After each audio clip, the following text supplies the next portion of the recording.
Hello. Hello. How you doing? I'm doing good. I've been headachy all day. I'm testing this conversation as a metric for whether or not I'll be able to stream tomorrow. Oh, damn. Are you okay? Why you got a headache? I occasionally get headaches that last a few days, but since exercising and dieting, this is actually the first one that I've gotten. So I'm getting them about a quarter as often as I used to. Altogether, it's pretty encouraging. Yo, that's awesome. I'm glad you're feeling better. Goddamn right. How are you doing? You know what? I had planned to like clean out my living space. As cringe as it is, Jordan Peterson actually has a point there. Cleaning out your living space actually does lead to just kind of like having a little bit more of a sense of control over your immediate vicinity, which is nice. Yeah. You know? Yeah, for sure. Routine and order are incredibly important to make people feel good about their living space. Unfortunately, stuff like that and talking points about, like, say, discipline have been really, really politicized, so they all sound like super conservative these days, you know?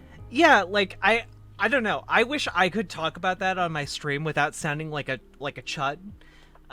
But I love talking about like yoga. I used to do like workout streams and stuff. And frankly, it's a lot easier to do yoga if you have space to do it in, which is made easier if you actually, clean up your space. Yeah, there's a lot of stuff like that. Like with work ethic too, you know? Do I think people should have to work 40 hours a week to survive? No, of course not. But I do think people should be able to work that, or even more than that, and have a Yeah. good attitude about it, or as good of an attitude as you can have. I don't think those things are mutually exclusive necessarily, making the best of whatever situation you find yourself in.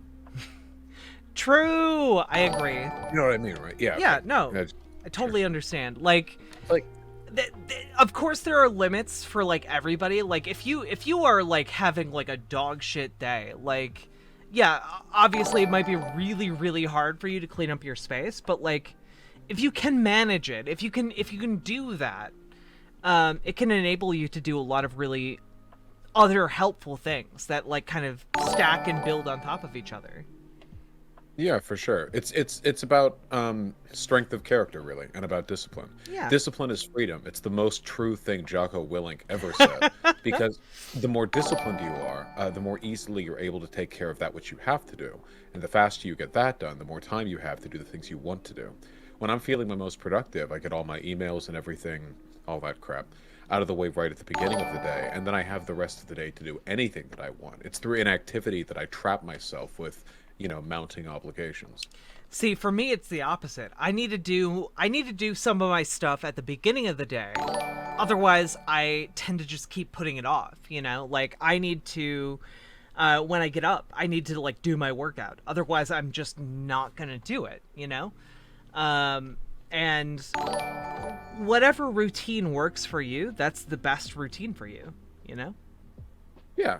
The only thing that bothers me with the left is I feel like there's a really big difference between how do I put this? God, it all comes off so reactionary. All the talking points have been co-opted. I think there's a It really there's does. I feel ya. Yeah. we shouldn't encourage weakness in the sense of hypersensitivity to adversity. Like the ideal person, and I think this is universal, like the ideal person should be able to overcome stuff. I'm not saying that if they can't, that makes them a bad person. It's just like an ideal to strive for. The more resilient you are, I mean, God, everyone could use that. So we Yeah. should make ourselves, like productive and stuff. But there's a big difference between those values and then like the conservative extrapolations, which is to say that you're less of a person if you can't do this or that. If for you the great strength is just getting up out of bed before noon, then God bless you. Yeah, You keep at it.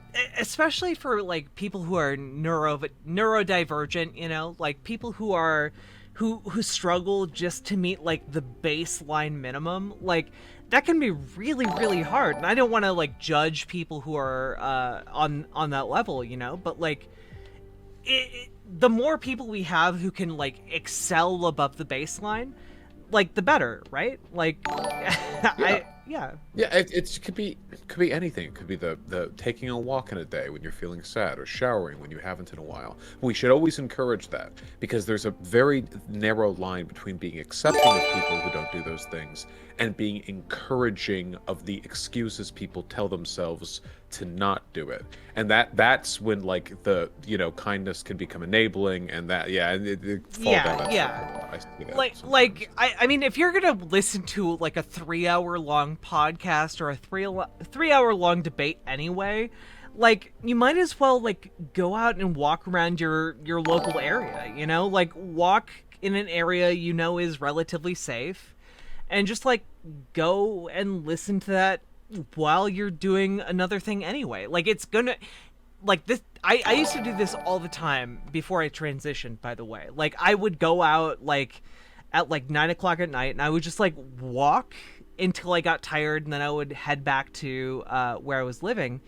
And like, that is a wonderful thing that you can do, especially if you're like more masculine presenting, like people don't tend to hassle you as much.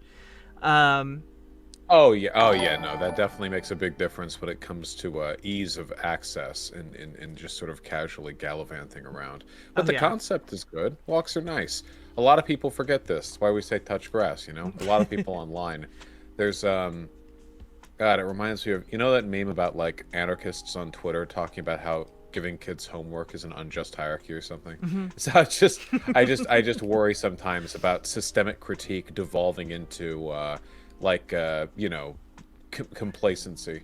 I don't think it's like the biggest problem in the universe or anything. I just see it sometimes. Yeah, no, I totally understand what you're saying. Like, to me, it's just kind of like, if you're gonna be out there anyway, if you're gonna be like sitting at your computer doing like, I don't know, like just watching a YouTube debate for like 3 hours, why not just like hop on a treadmill or like walk around your block, X amount of times while you're listening to it, like there Yeah, are feels good. ways you can fit in self-improvement with your routine that you already enjoy.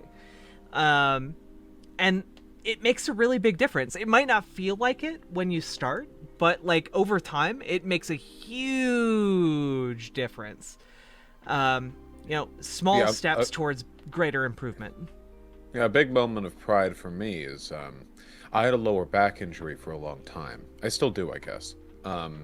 After a deadlifting injury, which I then exacerbated sometime Oh after. shit. And for the past 6 months, I've been getting physical therapy and exercising and losing weight, blah, blah, blah, blah, blah. Anyway, it's been good, but for the longest time, whenever I would forget to exercise for a few days, the back pain would come back. It was very much a temporary prop up. But I've been super lazy the past 10 days. I haven't exercised, and my back feels great. So apparently the work has set in enough now to the point where I can afford to be lazy, which feels pretty good. Yeah, I don't know exactly how to phrase this the perfect way, but like, there's a lot of apparently people are asking for Keffels to be let in. I'm not friends with Keffels, guys. I don't know how to let Keffels in. I'm sorry. If I could, I would. Kind of transphobe? I guess I'm a transphobe for not having friendship with Keffels on Discord. I'm sorry, chat. Um, but I like that. That's kind of the thing. Let me look. Keffels, if you're here, here you go. Use my. That's the thing. There we go. Add me as a friend. It's all coming together. It's all coming together. So yeah, it is one of those things where like, I don't know. I'm older than you, and as you get older, like, just these things add up, right? Like, you need to just keep in shape, keep doing what you're doing, and you're gonna be great. There we go. I got Keffels in here. Is that are you okay if I add Keffels? I don't give a shit. Okay, cool. Talk with Nazis. I'm sure I can handle whatever rigors are to come. You can handle whatever a Keffels is. A Nazi, maybe. All right. I don't think Keffels is a Nazi. Yeah, well, they like to hide it, don't they? You know, it's always Truth. not Nazi, I'm a moderate identitarian, conservative. paleocon. Yeah, All right. I've fallen for these tricks before. Yeah, I look. I've been cleverly hiding my power level just to get you on stream. That's been my entire plan. Well, enjoy it while you have it. Lauren Southern got yeeted off Twitch for a little while today. Oh, so that was glorious. That was they're all really dropping. glorious. It's a temp ban for her. I think it was just because of her stream title. I don't think she said anything that would have triggered the. I don't actually know how lenient Twitch is with their hate speech policy. I mean, how much can you do the whole I don't hate trans people, I just think they're mentally diseased thing? Yo, Uh, that was her big misstep, wasn't it? I don't know how much you can do that. I don't know what the limits are, you know? Yeah, like her big thing was the oh, I guess I need you as a friend to add her Keffels as a friend. Sure. One moment. Sorry. No worries. Don't mean to impose. I'm playing video games. Add friend. There you go. Accept the thing. Cool. There we go. I'm so blindingly fucking close to getting all the achievements. The Binding of Isaac, the Dead God achievement. I am so excited. Yo, I love Binding of Isaac. I only put like 100 hours into that game, and the idea that like I could ever have all of the achievements is insane to me. There's The about fact that you're 700 even of within them spitting now. distance is ridiculous.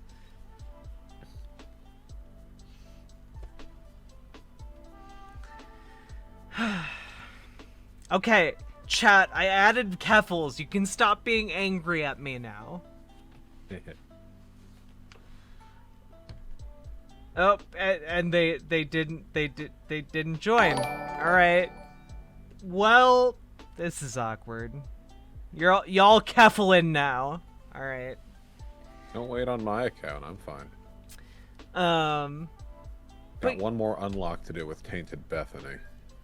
but yeah, Pigeon. I thought you had a lot of really interesting ideas on the gender panel, so I'm glad you're calling in. I'm just sorry yeah. I'm not sober for it. I talked about that more with my community, and they got a bit irritated with me. But there's only so much I can do with that. Pigeon. Pigeon. Hold on one second. My No adorable worries.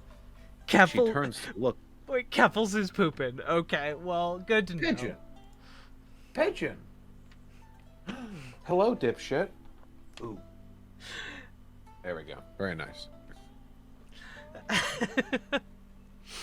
Anyway, I thought about it some more, and I feel like oh god, the whole gender stuff is so fucking complicated. Yeah, I feel like it takes a lot of frankly, it takes a lot of, I think, assumption of good faith to be able to have a conversation about gender. yeah, I'd say so. I mean, with how these tend to go down, you Yeah. know what I mean? Yeah, no, I it can be a couldn't shit fault the show. person for being, you know, a little on the cautious side. I think that with oh man, I think with regards to the conversation, there are some like really big problems with left orthodoxy at the moment. Not problems like we're too progressive or we're too progressive or too pro-trans. Nothing like that. Those aren't the issues. Yeah. I just feel like we have an inconsistent definition of gender that maybe opens us up to a lot of really bad faith attacks.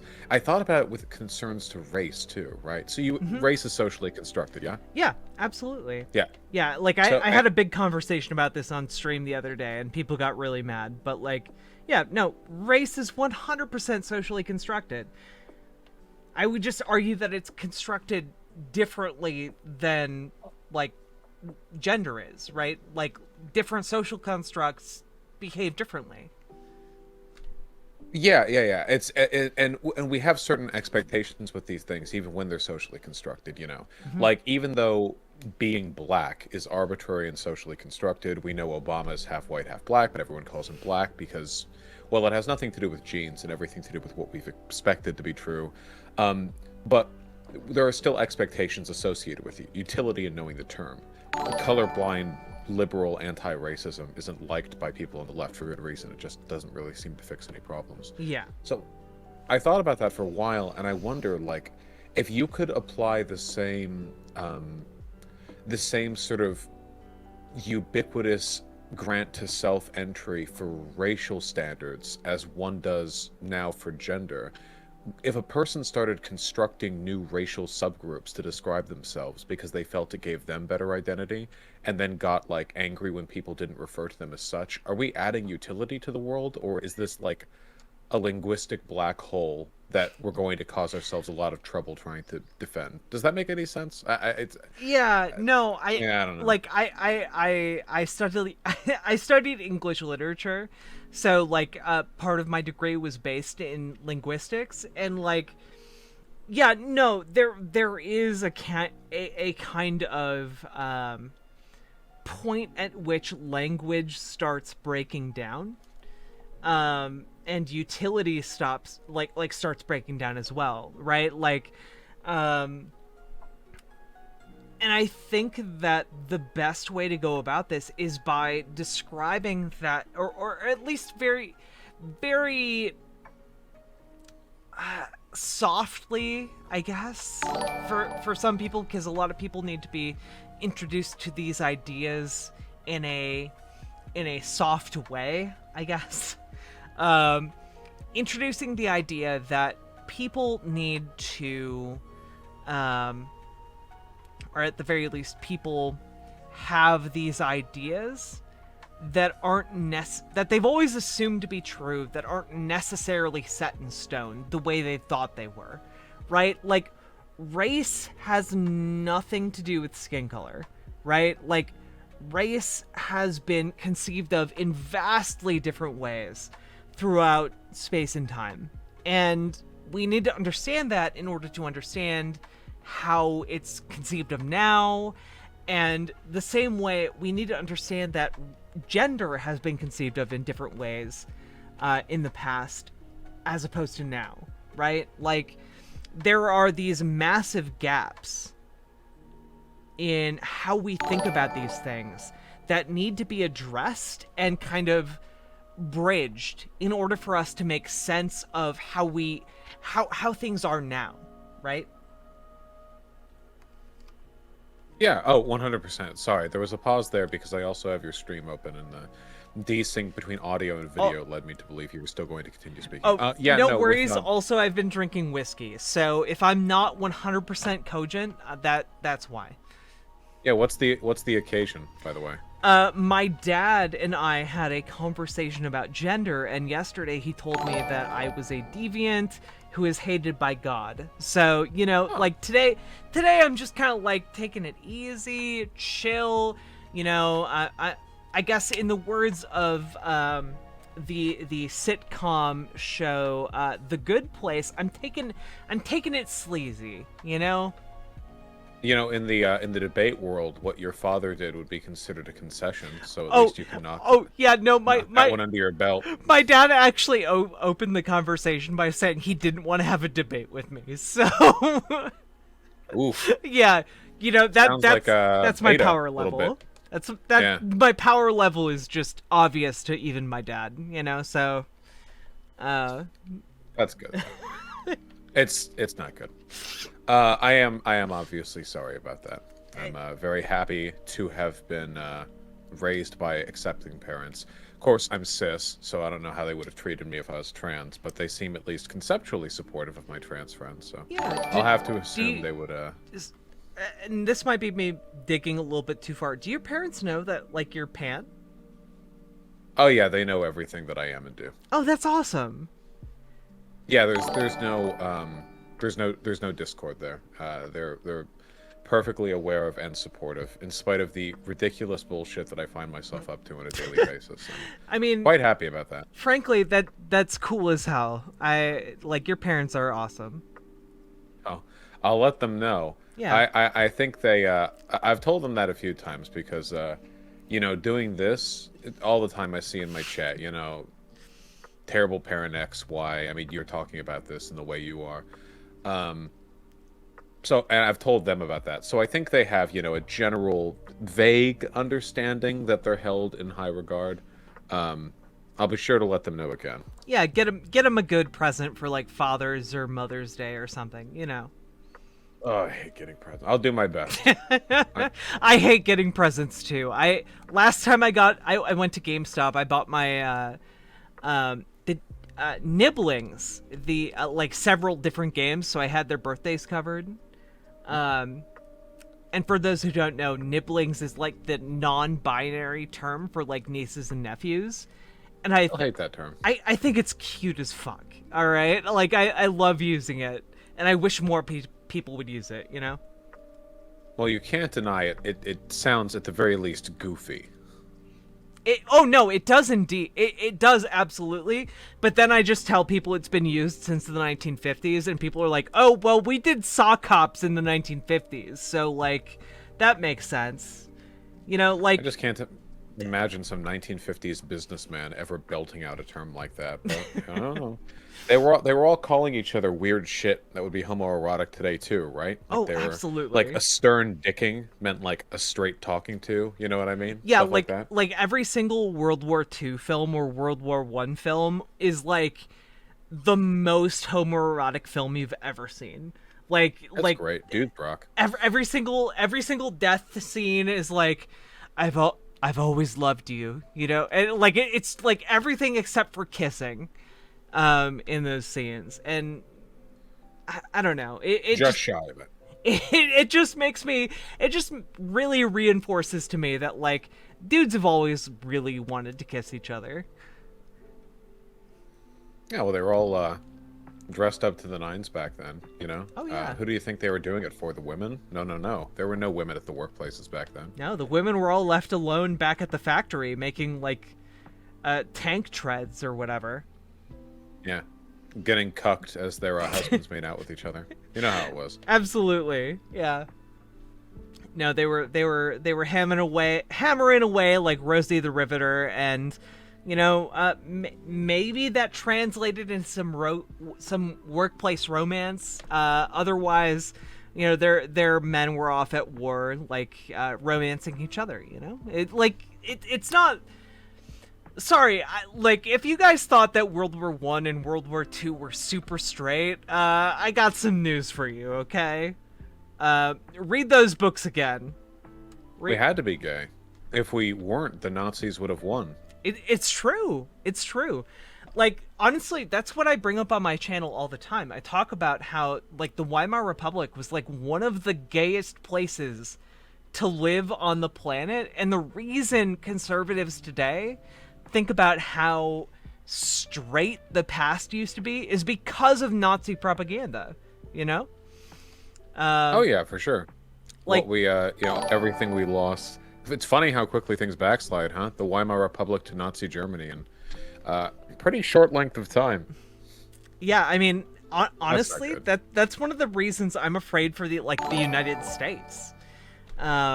Like being so like the more accepting the United States gets, ironically, the more like scared I get for the future of the United States based on like my understanding of history. I really hope it doesn't provoke a backlash. Hopefully not. I mean, the good news is nowadays we have international consumerism, whereas before we didn't really, I feel like one of the biggest bulwarks, it's kind of like, when people are climbing a trapeze and they have the net beneath them that sometimes raises to accommodate the heights they achieve? I feel like, in a way, modern consumerism does that. Because once, like, the broader corporate market decides a minority group is worth appealing to, it's really hard to undo that. The industries didn't really exist back in the Weimar Republic the way they do today. Of course, they were capitalist, but they didn't have anywhere near the level of, like, mass global marketing that we do today. Not by 100th. So nowadays I can't like it's difficult for me to imagine like the corporations effectively control like the spread of discourse through everything outside like politician speech and hard news delivery. And Yeah. as long as they're doing that and they're promoting at least shallow liberal progressivism, it'd be pretty tough to roll back against that, you know? I don't know how you could go fascist with a liberal like Hollywood. When Coca-Cola is doing like pro LGBT ads, it feels like if nothing else we have a couple of years head warning before Then you anything try bad and get then you try and get Pepsi, right? Like I don't know. Like it's I agree with you. I'm just worried about the I don't know. I guess I'm worried about the potential backslide, right? Um I think that there is more potential for that than a lot of people give it credit for. And I that's what keeps me up at night, you know, like the idea that you know, all these people exist and you know we need to respect them and market to them, and I just I fear the ability to backslide on these things that are I going can't to fault you for that. yeah. I think it's worth worrying about. I just think that it'd probably be more of a segmented thing, you know what I mean? It seems like we haven't had much of a cultural backslide because year after year, acceptance of basically every minority group goes up. You know, in every measurable metric, it seems like Mhm. Americans' opinions are getting better. And maybe they don't like put those to the test at the voting booth, but it's something. It's not nothing. Um, and then you have like you have stuff like Trump, but I mean, what are Republicans? A third of this country, if that, and people maybe indifferent. But even like Trump had to pretend to be pro LGBT, you know? I Even mean like he did hold up that flag for like 10 seconds. yeah, which to be fair means that there's something politically beneficial Oh, about absolutely. pretending to be pro LGBT even when you're very very far right, and I think that's interesting. Yeah, no, it is interesting that for a lot of Republicans it took like 4 years for him to like fall off of that pedestal, you know? Like it took multiple years for him to be realized as like, well, he's not really LGBT friendly. You know, he just held up a flag once. And it's just I worry that I worry about the fascists in the work in the woodwork, you know? Like I worry about the people who are just kind of laying dormant to take this country back. Um Yeah, I'm cuz not saying you shouldn't. I think it's worth being concerned about. I feel like there are more people than we think, you know? Like I feel like there are people who are very keen, who are willing to cede ground in the short term, who are just biding their time, you know? Um, who are willing to take advantage. And you know, I fully grant that this is maybe because of my, like, very close, like, emotional distance from, like, the conversation I had yesterday with my dad. But, who are willing to wait a short term for a long term gain. You know? Oh, they better act quickly because demographics are working against them. God, If there's I anything to hope be op demographics are working faster against them than climate change is. oh, I hope that's right.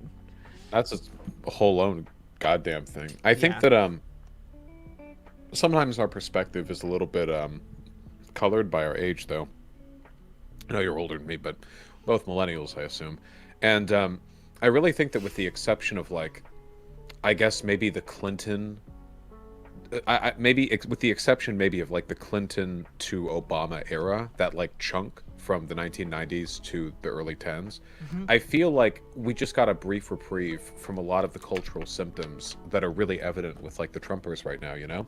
Like what we're doing right now with the virus and all the anti-trans shit, whatever, this doesn't hold a candle to the Reagan administration and the AIDS epidemic. I mean, that was, I mean, that wasn't just like, imagine not even saying anything. Like, Trump Oh yeah. acknowledged COVID when there were like 2 cases in America, not talking about it until that many were dead. I mean, that's like a whole I other mean, thing. like literally today, like a couple hours before you called, there was a news story that released from CBS about how the VA was like basically going back and saying like, if you have been discharged based on your sexual orientation or your gender identity, like go take that up with your discharge review board, because we are going back on that, and if you have been discharged for those reasons, we will reinstitute your benefits. Which, That's nice. you know, that like in today's terms, where like there's so much bad news coming out, that's really good news.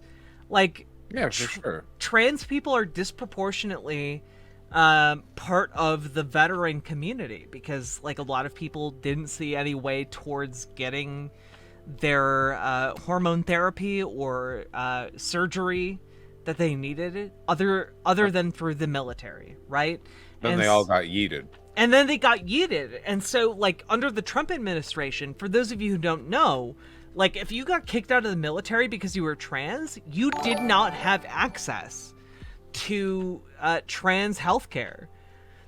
And the announcement today basically backtracks on that and gives you access to healthcare, which is amazing.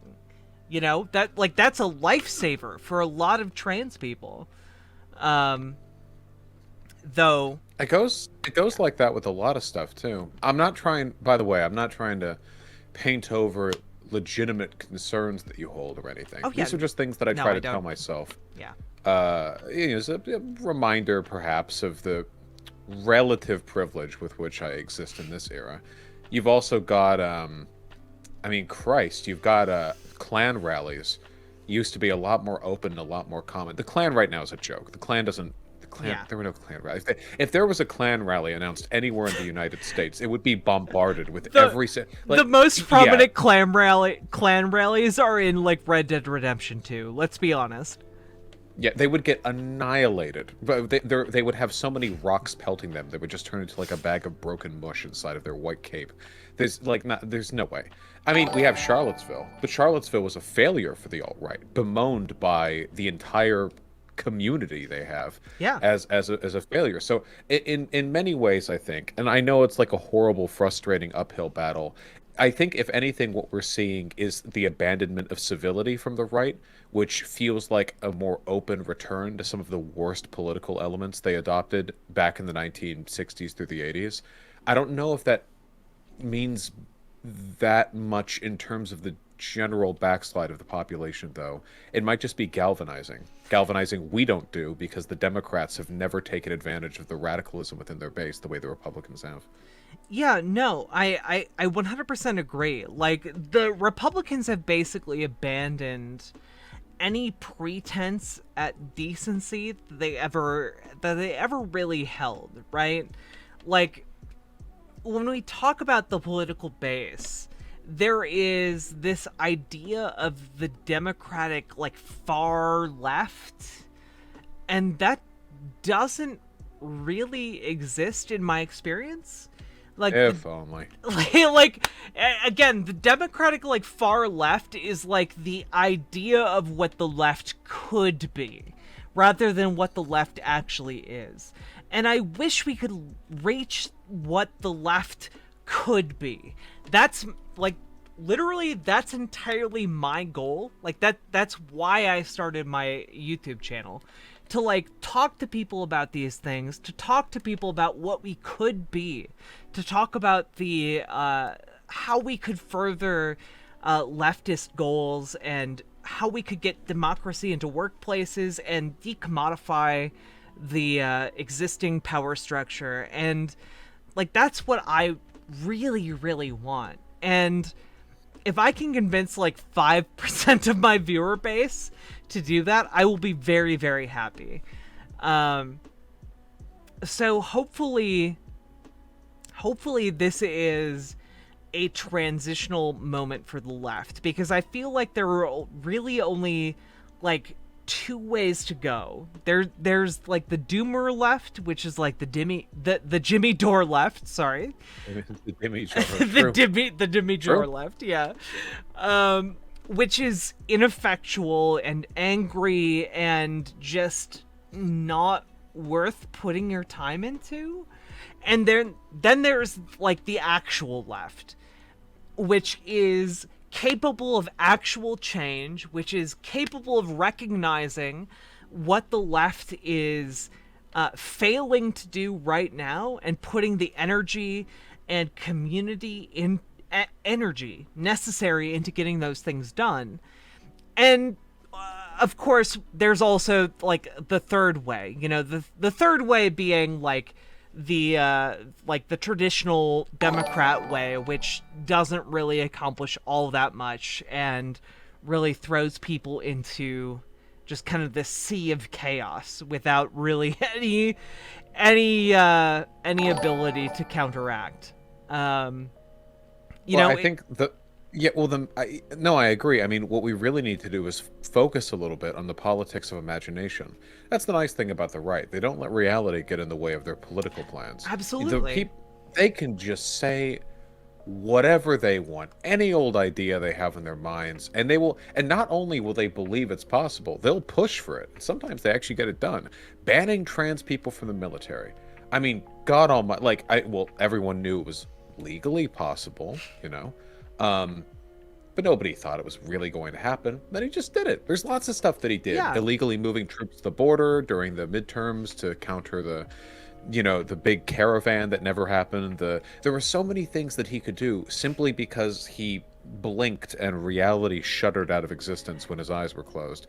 And I think if we had that kind of dog-headed persistence when it came to things that actually made people's lives better, like building new housing or just general YIMBYism, Medicare for all, stuff like that. Even if we couldn't all snap our fingers and get it done, a lot of the stuff takes a lot of work to get done, like anything worthwhile, we could at least get closer. We could get people talking about it. You know? Yeah, honestly, like the main ethos of my channel has and will always be that we can do great things. The issue is manifesting the political will to do those things. Like, we can live in a world where healthcare is decommodified. We can live in a world where housing first solutions are embraced. We can live in a world where electricity is available to everybody, regardless of income, where water is available to everyone, regardless of income. And, like, it's not even like that would take, like, a massive reorganizing of society. Like, a lot of people tend to think, like, oh, that would just take massive public works projects.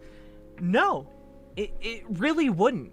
Like, the IRS put out a report, like, a handful of months ago, basically saying that, routinely, every year, the top 1.0% or 0.0 or 0.1%, something like that, underreport their income by about 20%, which leads to a deficit of about $175 billion.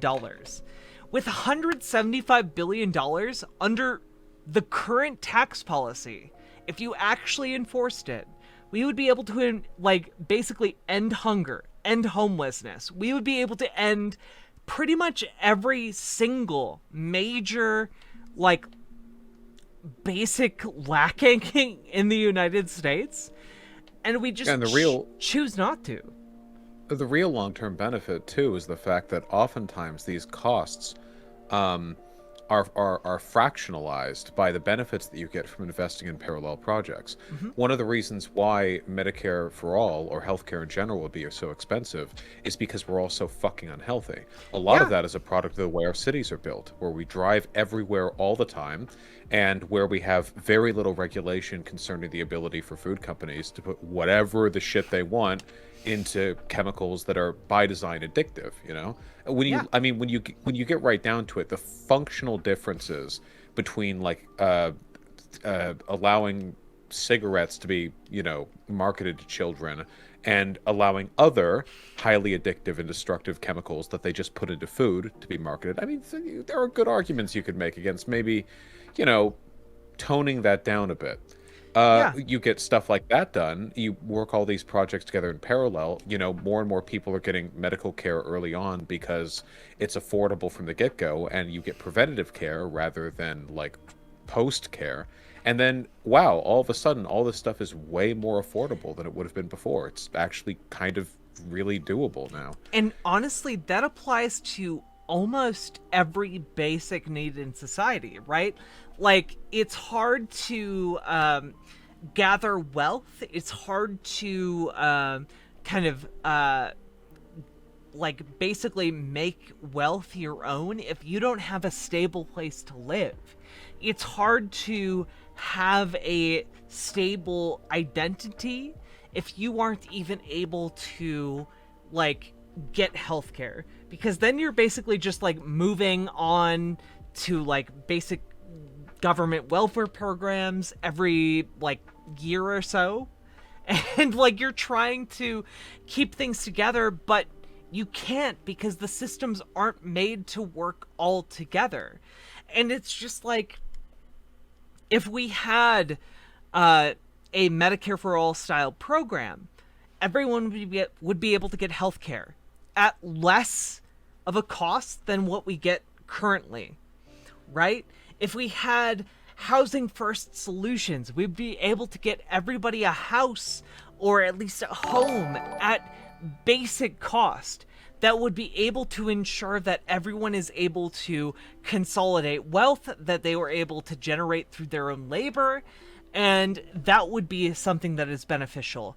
And like, another thing I've pointed out on my stream a lot is that like power plants, when it comes to power plants, you don't build like two power plants to compete against each other. Like, people just don't do that. So nationalize the power plants to make sure that everyone has this energy flowing into their apartments. And the same with the honestly with the ISPs. We want to have people to have access to the internet so that they can actually do labor online. We want people to be able to have access to electricity so they can do labor online. And while that isn't necessarily like a socialist perspective per se, that is something that is good for both capitalist and socialist laborers. What a lot of socialists don't seem to understand in their fastidious drive for the pursuit of, well, socialism, is that 95% of building a good, lasting society has nothing to do with the means of production being owned by who or this or that. Mm-hmm. There are some principles of civilization building that are just universal. You could be talking about a monarchy or a socialist state, and it's still going to be good to have walkable roads. That's not changing no matter what direction you headed. So the social democratic project, the one of building a good nation state, is universally enviable. I don't like the idea that some people have adopted that like you become less of a socialist if you ever discuss policy propositions that are within the realm of current implementation, because a ton of good shit is currently within the realm of implementation. We like, don't do it. That's what I talk about on my channel. Like, I talk about like postal banking as a means of distributing like federal loans to democratic worker co-ops. Like that's one of the like bedrocks of my position, right? Like, I want there to be a system in place that can't be undone, like the Consumer Protection Bureau, that basically encourages the production of democratic worker co-ops. And on top of that, I would like there to be a system that at the high top level, right? There to be a system whereby if somebody is interested in a government bailout, right? Like there's an economic collapse and you want a government bailout because you're a company that's too big to fail, right? I would love there to be a system whereby, okay, you get that government bailout, but it is contingent on you becoming a democratic worker co-op. I want there to be some system on the bottom and some system on the top that encourages the slow transition of our economy into a democratic worker co-op economy that is primarily fueled by these two systems. Like, if we had this system in place, for example, we would have like Boeing as a democratic worker co-op. We would have most of our primary banks as a democratic worker co-op. We would have most of our car companies as democratic worker co-ops, on top of like whatever the bottom level introduction of these systems are, you know? That's primarily what I would like. I would like workers to democratically own their companies, both on a high level and at a small level, and over time have these two things overtake each other. That's kind of my position, I guess, when it comes to these things. Also, I just want better. I just want better ISPs in this country. That's the only thing I give a shit about. Do you mind if I go to the bathroom really quickly? It's my socialism. Oh, yeah, sure. Just give me your stream in the meantime. I won't get you banned. Thank you Speaking very of going to the bathroom, wasn't right Keffel shitting? Was going to come back? I need a pee so bad. I'll never find out. Have I been turned over to the stream, or have I been muted? Chat, I'm looking at you. Have I been given this power?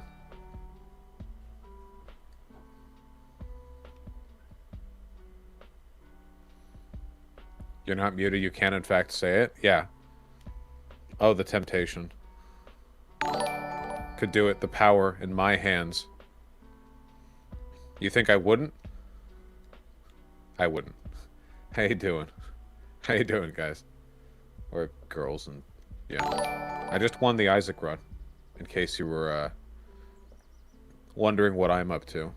You know, playing video games. Being good at them. Better than you could ever imagine. To be honest. How many achievements does that leave me with? I have 610 out of 637 achievements, so 27 left to go. Woo! Woo!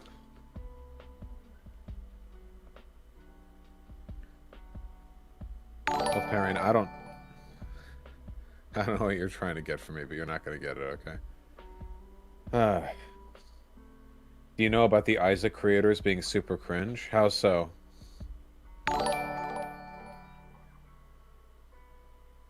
You mean Edmund McMillan?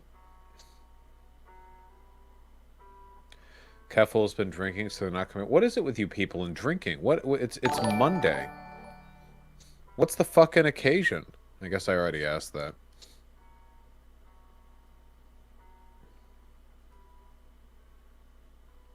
It's a long Monday? Maybe for you assholes. I've been playing video games. It's Friday somewhere in the world, right? I don't think so. I'm afraid. It's Tuesday for me. Oh, you're right, it is Tuesday now. It's Tuesday for me, too. Well, you know. Tuesday is still not really a drinking day by default. So it's definitely not a Friday anywhere.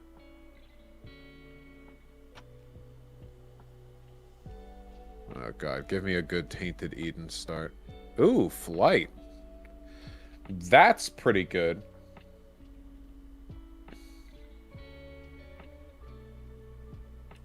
Really like that you're doing these chats with smaller creators now. Yeah, it's I just get bored at night, you know? I'm trying to do a little bit more community outreach. Hold on, Pandora's box gives different item drops depending on the floor you're on. On the first floor, it's 2 soul hearts, then 2 bombs, 2 keys. Boss room item. I'll hold on to it.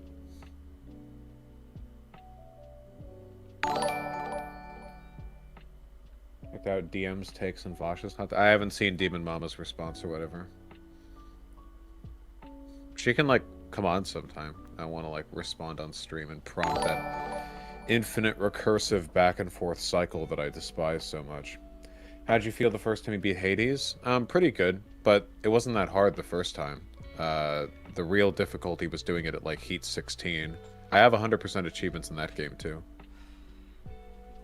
Keffel's pretty fucked up over the Nazi joke. They're drunk, can't stop thinking it was... What Nazi joke? Whatever meme is happening, I don't know what the meme is. I'm sorry. Alright, I have returned. How are you doing? I'm doing pretty okay. What have you been up to tonight? What the fuck is the chat going on about? I've just been playing video games. I woke up with a headache, so no streaming. I hate streaming with a headache. I know some people do it, but I don't have to be on my Sigma male grind set 24/7 anymore. True. Because I'm, you know, not growing... Yeah, not trying to, like, grow a partner or anything. So, What have you been playing? I'm playing Isaac. It's the only game worthy of my attention right now. Once I get all the achievements, I'm finally free. I've been playing this game nonstop for months. I've been playing, Eastward. Wait, hold on, wait. Apparently somebody in chat's fucking... mad? You made a quick joke about Keffels maybe being a crypto-Nazi, but they don't think it was a joke. You have... Wait, hold on. Wait. Keffels has to be at least passingly familiar with me. There's no possible way Keffels was dumb enough to interpret that as anything more than a joke. I have faith. Oh, wait. Drunk? Okay, never mind. If you're drunk, I guess that's a whole other... Yeah, okay. Never mind. Yeah, oh, Keffels, no. it was a meme. Yeah, the Keffels community memes non-stop. I popped into their stream earlier today. They were talking about sausage, so...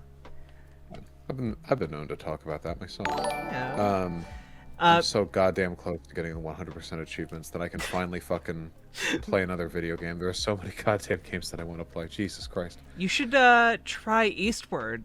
Eastward is kind of like Earthbound, but like really, really, really, really pretty. It's really cool. I haven't heard of it. Yeah, it came out a couple days ago. I've been looking. Okay, that's... I was a game journalist for like 7 years. I've been looking forward to it for like 3 of those years. So, yeah. The last Earthbound-esque game I played was Amori, which was quite a ride. Yo, yeah. Had fun with that one. Fun with big quotation marks around it, but yeah, a good time. Cry, you mean? Well, you know, it was an evocative game. I don't think there's any getting around that. I think most would agree. True.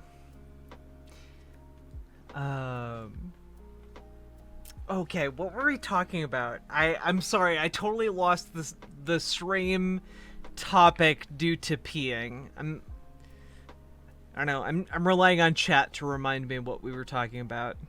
That's fine. You're over fixating on the pauses in conversation because you're drunk. You're worried about being awkward, but you're forgetting that I'm playing a video game right now.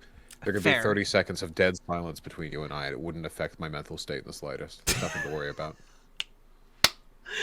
Well, thank you for alleviating my drunk anxiety. I appreciate it. There you go. No problem. How is your evening going? Well, I suppose you already said with your dad and all that. I am sorry about that. Yeah, I mean, like, that's... I dealt with a lot of that yesterday, you know? Like, today, like, I came to stream... Like, I prepped for stream today. We talked about, like, Dragon Ball Z era animation related to, like, Dragon Ball Super animation, and we talked about how I'm hopeful for, like, the future of animation when it comes to, like, the Dragon Ball franchise. There was, like, I've never seen a single episode of anything from that franchise. Oh, you know what? That's actually, like, kind of a godsend. That just means you have to watch Dragon Ball Z Abridged. Dragon Ball Z Abridged basically covers... People keep recommending that, yeah. It basically just covers everything you need to know about Dragon Ball without, like, the 300 hours of necessary viewing, you know? That art style really gets to me, though. I despise the Dragon Ball art style. I know that it's consistent and evocative, which are two of the most important things, you know, but oh god, I hate how it looks. It got so many people into working out, too, which is so funny to me, because all the dudes in there look like fucking 4 heads tall manlets with like synthoid muscles, but They do look apparently like that was brick houses. yeah, apparently that was what people wanted. Holy shit. Pigeon. Pigeon, learn to speak English. Pigeon. I love her. Honestly, like the less painful way of experiencing Dragon Ball was through like the least painful version of that show is Dragon Ball Abridged. It basically like just condenses everything into like, I don't know, like maybe like 3-4 hours rather than like 100 hours. I can do 3 to 4 hours. There's so Yeah. much shit that I need to watch though. I still haven't seen the most recent Evangelion. I still haven't seen them. I haven't watched 3 any of Evangelion either. So like, you and I Not are in even the the same TV place. show? Yeah, I haven't seen any of it. Oh, okay. Wait, you're really, really missing out then. Wait, what's up? Yeah, like, Yeah, you gotta let her in the studio. Okay, she's dumb. Yeah, okay, sorry. Got to take care of this screen account. Yeah, you have to watch Evangelion. It's very important that you do that. Okay, so this is maybe telling on myself a little bit. I had a roommate in college, okay, who he really liked to not wear clothing. Uh-huh. Okay, so Wait, he what? would wear shiny gold underpants. And Uh-huh. he would also recommend me anime. And I just never watched the anime that he recommended, and the only anime he recommended was Neon Genesis Evangelion. So I've never watched the actual, like, the full anime. And I know that people talk about it as a classic. I've just never seen it, specifically because of my college roommate, which is probably not fair to the show. Yeah, At with all. respect to your trauma, it might just be that good that it unites the interest of even people who don't wear clothing except for gold underwear. It know? was it was I'm like weirdly familiar with the tropes of that show because of how many people love it. But I probably need to like actually like grit down and watch it. I've never seen any of the show or the anime. The only thing I'm familiar with is the anime opening, which is admittedly one of the best anime openings of all time. Oh yeah, an absolute bop. There's no getting around that. The yeah, the difficulty with Evangelion is that its fan base is hot, steaming diarrhea. Which I mean, can like definitely- everything is really these days. I think it's worse the better the quality of the show, though. When I Really? like watch The Bachelor, and I've seen The Bachelor, and I have my moments, you know, and then I go check in the community. Honest to God, the Bachelor community is more thoughtful than the actors on screen, or participants, not actors, whatever. The people who are in the community are far more thoughtful about the content than the people who are the show. And that's But when it comes to Evangelion, sorry, wait to interrupt you. I feel like reality TV has way less toxic of a community than the community around anime.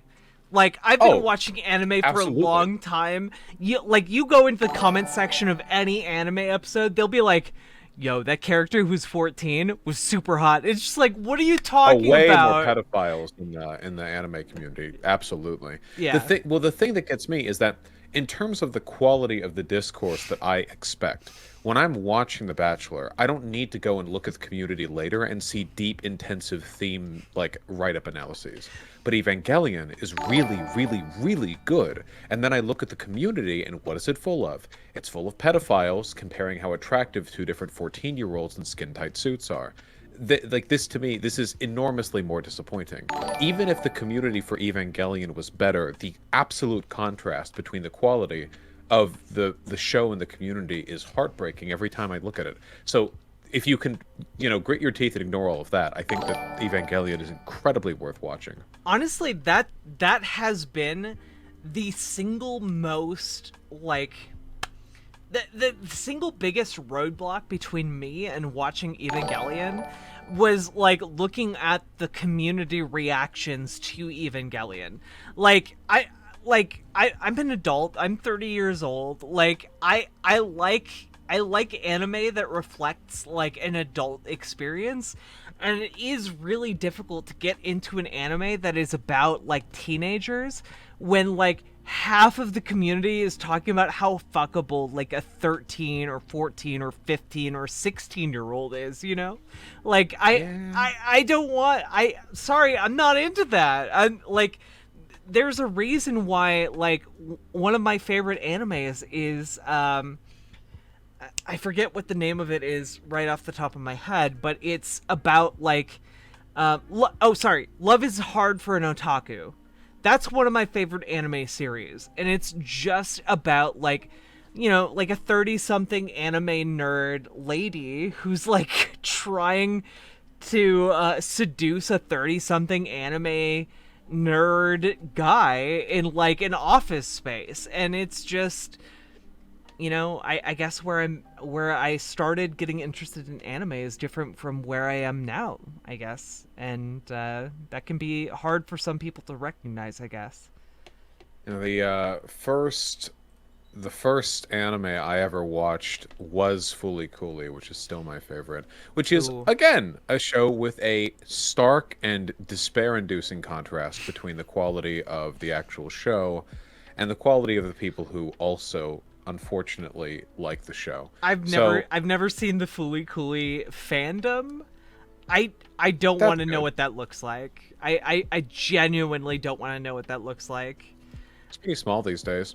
I mean, Fooly Cooly was made by the same people who did Evangelion right after doing Evangelion. Hmm. In a lot of ways, it's kind of like a meta commentary on what they had just done, which I think is awesome Is because I like Evangelion. the remake is like the sequel, Don't, because I know they put out a don't, series. No, don't, don't. no, Oh, don't, okay, okay. don't. All right, I won't. I won't. My first legit anime series was in college, and I was exposed to Trigun, Oh, which was a surprisingly wholesome anime, despite being like built on like the tropes of westerns.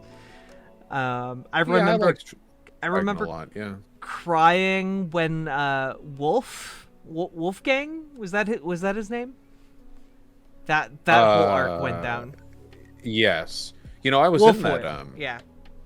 You know, I was actually in that anime. Oh, really? Mhm. Where? I was the protagonist. Oh, okay. You were Bosch the Stampede. Okay, yeah, that makes There you go. sense. There we go. There we go. All right. All right. Actually, no relationship actually between this naming scheme and that.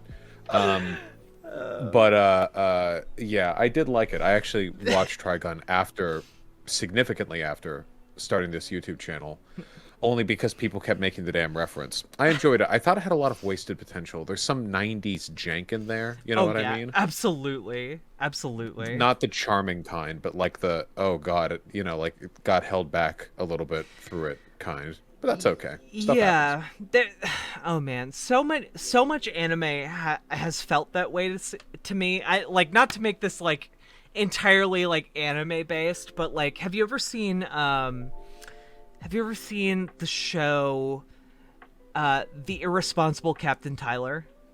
No. Oh, it is one of the funniest animes I've ever seen in my life. And it's about a like, basically imagine a sci-fi space opera anime, right? Like they just came out with one recently, like but imagine like a sci-fi space opera, right? Mhm. Mixed with like, you know, you're all about this one ship, like Battlestar Galactica, but an anime. And then the captain of of the main ship is just the biggest dumbass in the universe. It is one of my favorite anime of all time. It's kind of like a catch-22 of like military conflict. Like, basically the entire crew of this ship slowly learning to trust this guy who has the dumbest ideas about space warfare, and it's really, really fun. It reminds me a little bit by description of Space Dandy, which Oh you yeah, probably no, would. it's very similar. Oh, okay, nice, handled that, nice, nailed it. Yeah. I'm a really big fan of space operas as a genre ever since I played StarCraft 1 back when I was a kid, but unfortunately they're few and far between, and they're often not done very well. Yeah, StarCraft. I don't know. I never played the third part, like the Wings of Liberty expansion. So you never played any of StarCraft 2, or you never got to the No, third part of StarCraft 2? I actually like played like a semi pro level of like StarCraft 2. Fuck. But like I never played the expansion that came after Heart of the Swarm. Gotcha. Yes, Yeah. Legacy of the Void. Yeah, Did yeah, yeah, you yeah. did you ever play StarCraft 1? I did, but very, very, very briefly. Like when I started playing, it was right at the beginning of like when StarCraft 2 came out. Oh, it felt so different. The No, like vibes were I was super so into like good back then. the professional level of StarCraft. Like I watched pro level StarCraft 1 and then I got into pro StarCraft 2. Like that was No, kind of I'm talking about the story. Oh, the Um, story. Yeah, I never experienced though I that. I was followed the just in the professional scene a lot as well. I was just watching like the multiplayer. Don't get me wrong, I followed the pro scene as well. It's just StarCraft 2, story-wise, I assume you played the campaign in StarCraft 2 because everyone Yeah. did because it was so Yeah. well constructed.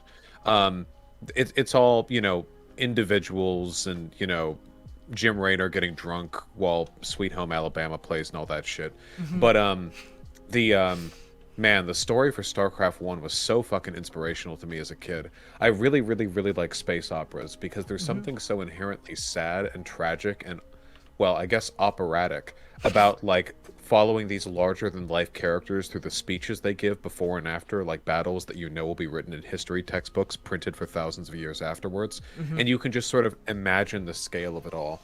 I remember that in StarCraft 1, like I had the characters were so big and bombastic in a way that didn't carry over in 2. Because in StarCraft 2, when a character shows up, they're not just like a little faceplate and voice. They get a 3D model and they get Yep. cutscenes where you see them dramatically emote and everything. And it really just but in StarCraft 1, all you get is their little faceplate. It almost looks like you're pulling this out of a history textbook, like you're reading speeches recorded into holologs that were then like recorded for posterity, and you're just sort of watching it play out in retrospect. It makes it all a lot less theatric in the Marvel Hollywood AAA hold your hand through the whole experience kind of way, which I much much much preferred. Yeah, And now you barely get any of that. there was a sense of like almost I like it's hard to really recapture if like if StarCraft 3 came out tomorrow, right? Like it's really hard to recapture the amount of like impact that that game had on the space, right? Like people were already playing it at like a professional level, like the original StarCraft. And then StarCraft 2 came out and it was just like an explosion of like new mechanics, new visuals, new everything, you know? And it's totally dead now. They can't make a StarCraft 3. It would. Oh, it would never I don't it think would they could never ever take. get. Yeah, they could never get the audience for it. It sucks, but RTSs are dead as dirt right now. There is just no audience for them. They're doing the Diablo 2 remaster, and I know Diablo 4 is probably going to come out in like 2023 or some shit. Mhm. But yeah, I mean, even WoW is dying. Fuck, what's even big right now? Is it all shooters? No, it's It's pretty. It's like all shooters and all like the one shining beacon is like Final Fantasy 14. Like that. That's it. Nice try. I played that game. I couldn't get into it. Look. The first initial campaign of Final Fantasy 14 is terrible, but like Maybe it was the mechanics. I just I look. I used to play WoW at a pretty high level, the raids and stuff, and the mechanics and it's I don't know.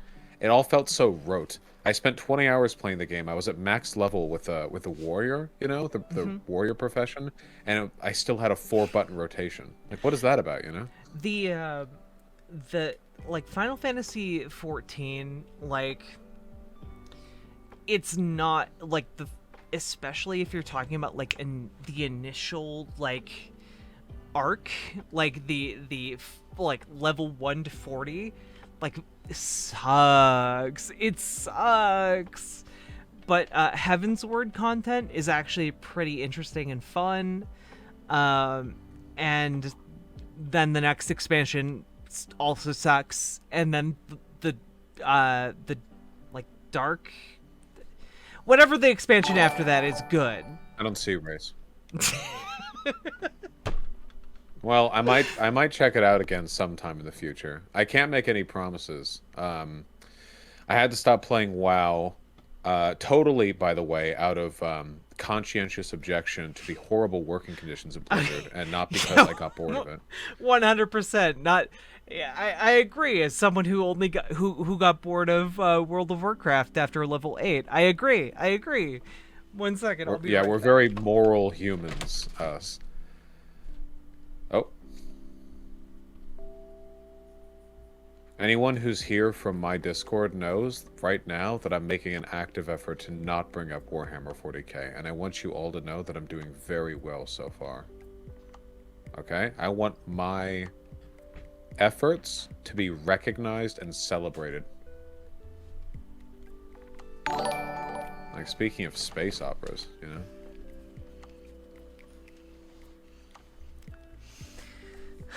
Yeah, World of Warcraft, not my jam. Well, that's okay. You know, it had its heyday. It had a very large, long heyday too. Yeah, So what we was Wow. what was that, like 12 years? Yeah, well, I was playing the beta for the game back in like 2000, back in like 2005 or 6, or I don't even remember, but I was young. Um, Yo, that is super long young. That's like before I graduated high school. yeah, and they're still chugging. They're still out there chugging. I mean, I played I was playing no more than a few months ago. What's the current content? The Shadowlands?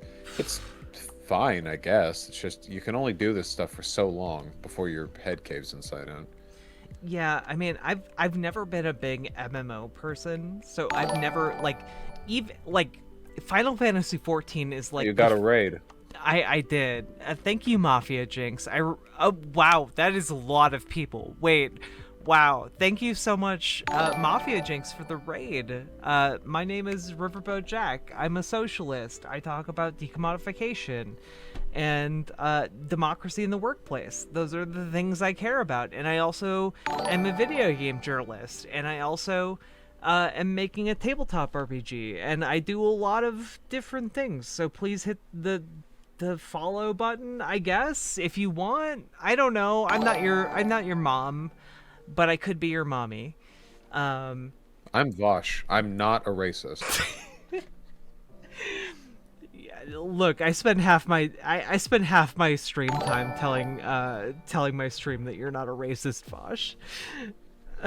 How many people do you think are watching right now with negative preconceptions about me? As I can only talk about StarCraft to assuage the concerns so much. What do I have to talk? What indie video games do I have to say I like before I'll earn your trust? Um, Afro Samurai. That's a video game? It's an anime and a video game. Is it? Oh, I thought it was anime. It's both. Well, I've played basically the Afro Samurai video game, Fury. Oh, that is a really good video game, though. That's a very good video game. I enjoyed it. It was basically like DDR, but with a sword. Oh, I loved it. It was the closest I've ever felt to actually feeling like an anime warrior, which is all I want, which, by the way, is all anyone wants at any given point in time, is True. just to feel like an anime warrior. And I got to feel that for a little bit, you know? True. Yeah, I don't know. I've been playing I on stream, like earlier this week, I played this game called Erica, which is an FMV game, and I haven't played an FMV game since I was like a little kid. It was really weird. It was like unraveling a cult mystery, and it was really neat. I enjoyed it. What is that? What is that something? What? It's called Erica? No, what is the genre you were referring to? Oh, FMV. It stands for full motion video. So like basically Oh, like those old Sony Sega CD ones, yeah, right? like it's filmed as if it's a movie, right? But it's a video You kill the game. guy, and then it cuts the MP4, and they're like, ah, and they fall down. Yeah, okay, yeah. Yeah, except it was Oh, like done in like a more modern style, so like it was more like seamlessly combined. I don't know. It was cool. oh, good. Improve on the formula. Just anything but shooters, God, please. Tell these people soy facing over Deathloop, but I just can't get hard for that shit anymore. We already had the best shooter. It was Doom Eternal, okay? And I'm not saying that, by the way, as some kind of like edgy, oh, my favorite is the best thing. I legitimately think they more or less hit the apex of the formula as it exists right now. They keep trying to iterate on shooters by like through theme, like, or with gimmicks, but they're just not doing it for me, you know? And you can't compensate for a lack of good gameplay ideas with quirky voice acting, okay? I know True. Deathloop has quirky voice acting. It all sounds very nice and lovely. I'm sure the voice actors are wonderful people, okay? But video games, especially shooter video games, I feel like you really have to nail in on what makes your game like mechanically distinct. And the indie game market does this all the time. You dig up through indie games, you will find unique games and genres being iterated on Oh yeah. constantly, all the time, with Absolutely. minimal budgets. And these AAA studios are grounded to what is safe. It is so boring sometimes. No, I've actually been I 100% agree with you on when it comes to shooters, though like I've been burned out on that genre since before Doom Eternal, right? Like I don't know. I've been trying to build up the steam to like get invested in an indie game like at all, and it's just hard sometimes. I've been a video game journalist for like a decade, right? Like since like 2009. And it is hard to get into some indie games after that point just because like I don't know, there's a lot of really interesting things, but oftentimes the most interesting things are like on the fringes of indie, right? Like there's a game called If Found, and like that's just kind of like this chill indie adventure game about like trans folk. Or like Eastward, which is like kind of a revival of like Earthbound. And as far as like shooters are concerned, like I haven't seen like an interesting shooter in so long, you know? Um Yeah. I want, what I want more than anything is interesting things. The thi- I want something that stimulates my brain. The thing that really limits shooters is the fact that they're constrained by the realism of the premise. There are real life shooters. They're Hmm. called being soldiers. We know how shooting works in real life. Other genres aren't constrained that way. There's no real life equivalent of an RTS or a platformer. Those things only exist in fiction. But in a shooter, we know what happens when you hold up a gun and look through iron sights and press the trigger, and it's Hmm. always the same.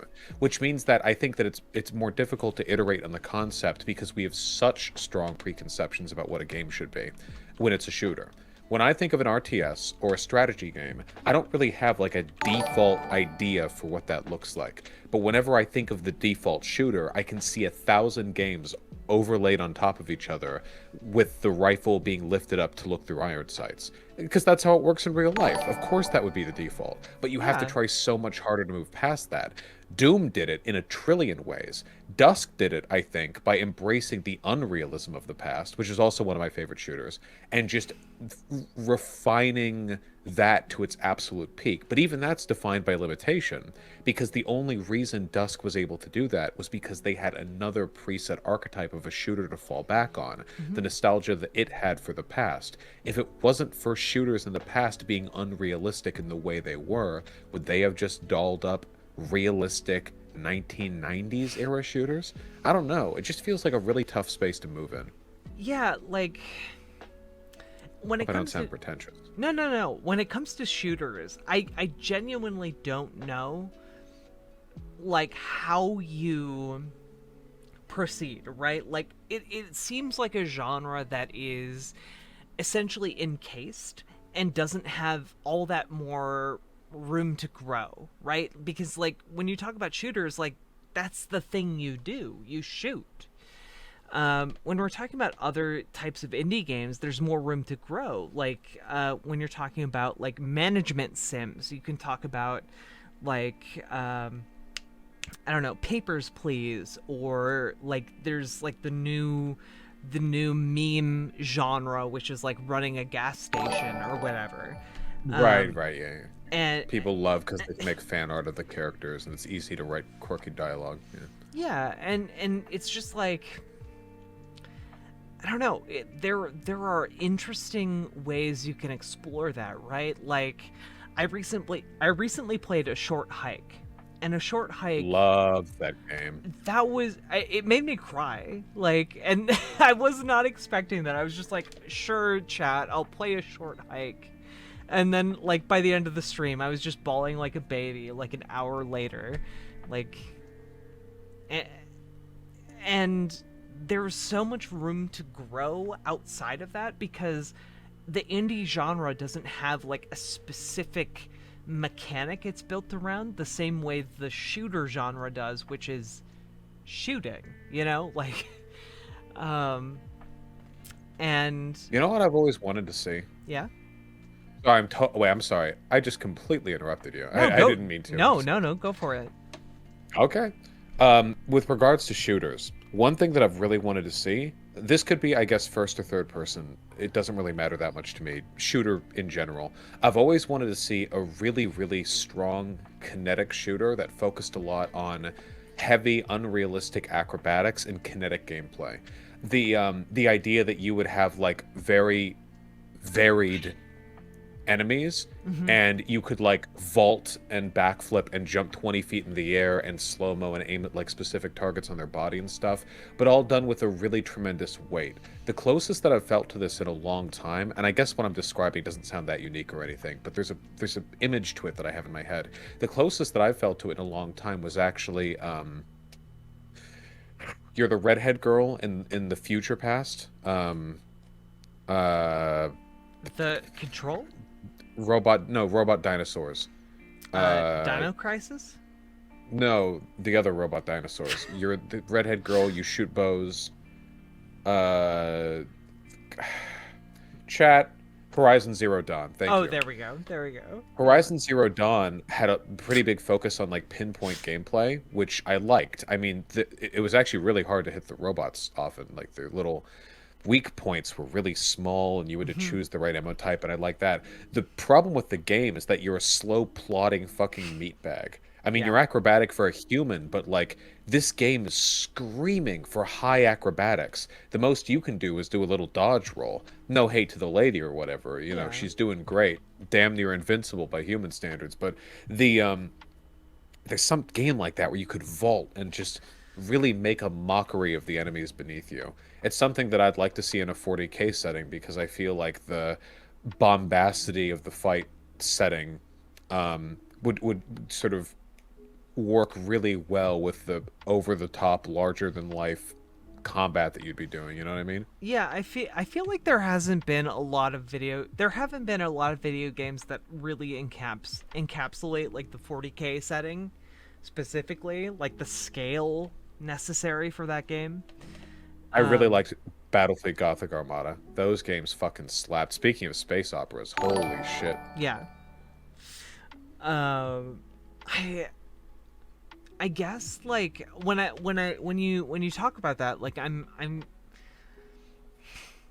like for first person games, I get like I get it because there are so many games that constrain your movement, right? Like one of the biggest things that I felt like was kind of like the future of the first person shooter was movement. Like when Titanfall came out, and then Titanfall 2, I thought we were on like the edge of like the truly like mobile worthy shooter, like where you can just like you have so much mobility that you can just keep going, right? Yeah. And I thought that that's where we were going with the genre, and then it just doesn't seem like we've continued going that way, and that's kind of disappointing to me. We got Doom, but yeah, apart from that, we didn't get enough of it. Not by a long shot. We've got Doom. Warframe's pretty good. A Warframe, you're fucking cartwheeling all around the map, doing these little mission objectives. But Warframe's kind of its own thing, and I mean, we already know that Doom is good. In terms of the general adoption of it, I guess Call of Duty went into the future and got that backpack, the little jetpack thing, but it still feels so plotty, don't you think? I blame Jon Snow. Okay, Jon Snow came into Call of Duty and ruined our mobility options, and that's why we don't have whatever comes after next. Okay. Yeah. Also, Kevin Spacey. Kevin Spacey brought down the genre with pedophiles. Okay, there we go. Boom, got him. Yeah, he knew what he was doing. That's what the chat likes. Okay, there we go. They really got Kevin Spacey at the last point in time they could get Kevin Spacey, huh? Yeah, there was that was just a few years before, you know? There was really no other time where you could hire Kevin Spacey for any other job. He'll come back, by the way. You know he will. Hollywood doesn't give a fuck about victims. The nanosecond people start to forget. Oh, Which will yeah. probably be in a few years. Even Shane Dawson's going to be coming back soon, isn't he? Oh, God. Did he... Okay, I never looked into this. Did he really fuck a cat? He was super sus about it. I give it like 70-30 that he did, personally. Oh, gosh. Sorry, that's way too many percentage points. It was pretty sussy. Sussy Baka. Pretty fucking sussy. Yeah, he's a fucking weird guy. I don't know. He's a super weird dude. The funny thing is, I actually think that like he got canceled for a lot of old shit that got dug up. I actually feel like his newer persona was just as damning. You know what I mean? He had this really creepy like fake nice guy thing that he was always trying to pull. That seems really transparent in retrospect, but I mean, he was a huge YouTuber and I'm not, so who am I to question? I mean, you're pretty big. Okay, yeah, but Shane Dawson was few larger, you know. Yeah. Yeah, one way or another, he'll be back soon, probably. You know, he'll do a big apology video. And, the way that's one thing I was never prepared for. It like the way that society recycles these people. That's one thing I never really like, even though I'm like 30 years old, right? Like I feel like I should have picked up on it by now, but like I was never really prepared for that. Like it feels like Shane Dawson should just be gone forever. You know, like yo, when there's a credible rumor that you fucked a cat, you should probably be like gone from society forever, you know? Well, it wasn't a rumor. He said it on a podcast. He was, and I have no idea if he was like doing a bit or whatever, but he was speaking rather earnestly. He was talking about how like he slid his dick against a cat once or whatever, until he nutted. Which I mean, that's like fucking Don't cat. do that. But anyway, he Cats offered don't this want information totally uninvited. Well, we don't want that. Look, nobody wants that. Yeah.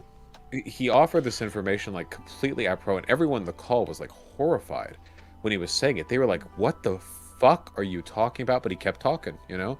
So I mean, I guess you could banty off everything as a joke, but like, holy shit, that's like the least jokey joke in the universe. Yeah, I Um, mean, I guess I guess these people.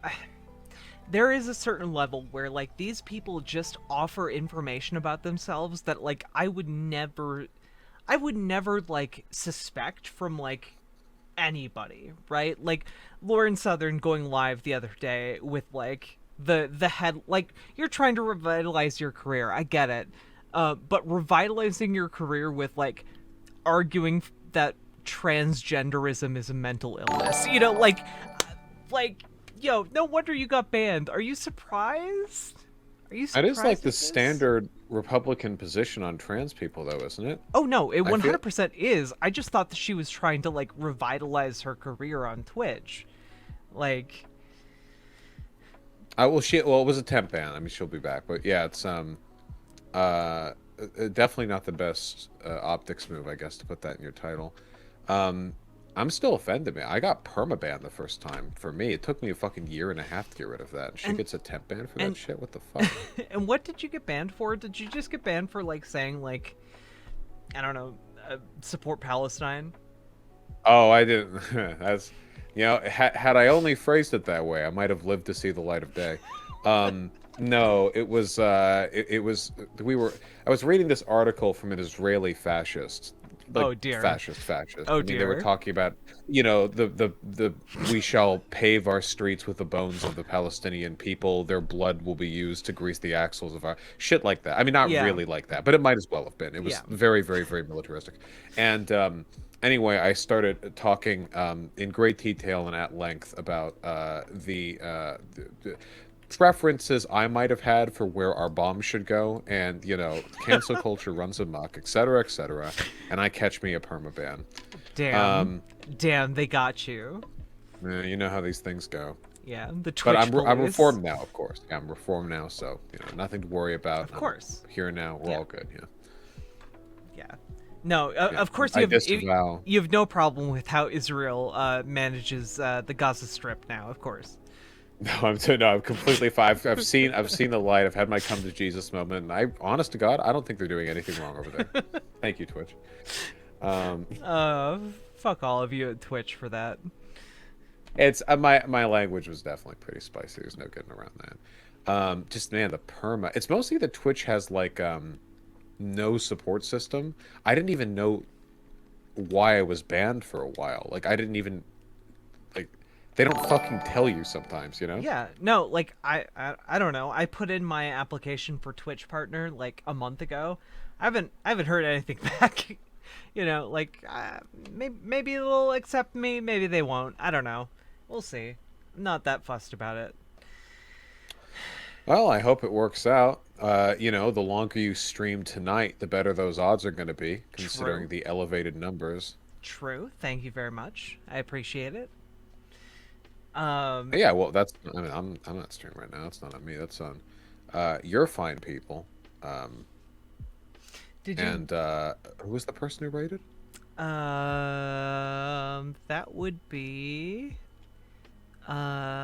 Mafia Jinx. Thank you so much. Mafia Jinx. Yeah, Mafia Jinx. Um did you I've want never to spoken of it. keep talking about like gender stuff? We talked a lot about interesting stuff on the panel. I messaged you just like in case you wanted to talk about that stuff because I don't know. I thought you had a Yeah, I lot of can. I really should probably interesting go to bed ideas. soon, but I've got time to talk about it for a little bit for sure. Yeah. What do you got in your mind? I don't know. Just I thought it was really interesting the idea of like political utility mixed with like gender utility, which like I think those two ideas aren't necessarily mixed all that often, but I understand where you're coming from on that, and I just wanted Yeah. you to like elaborate a little bit.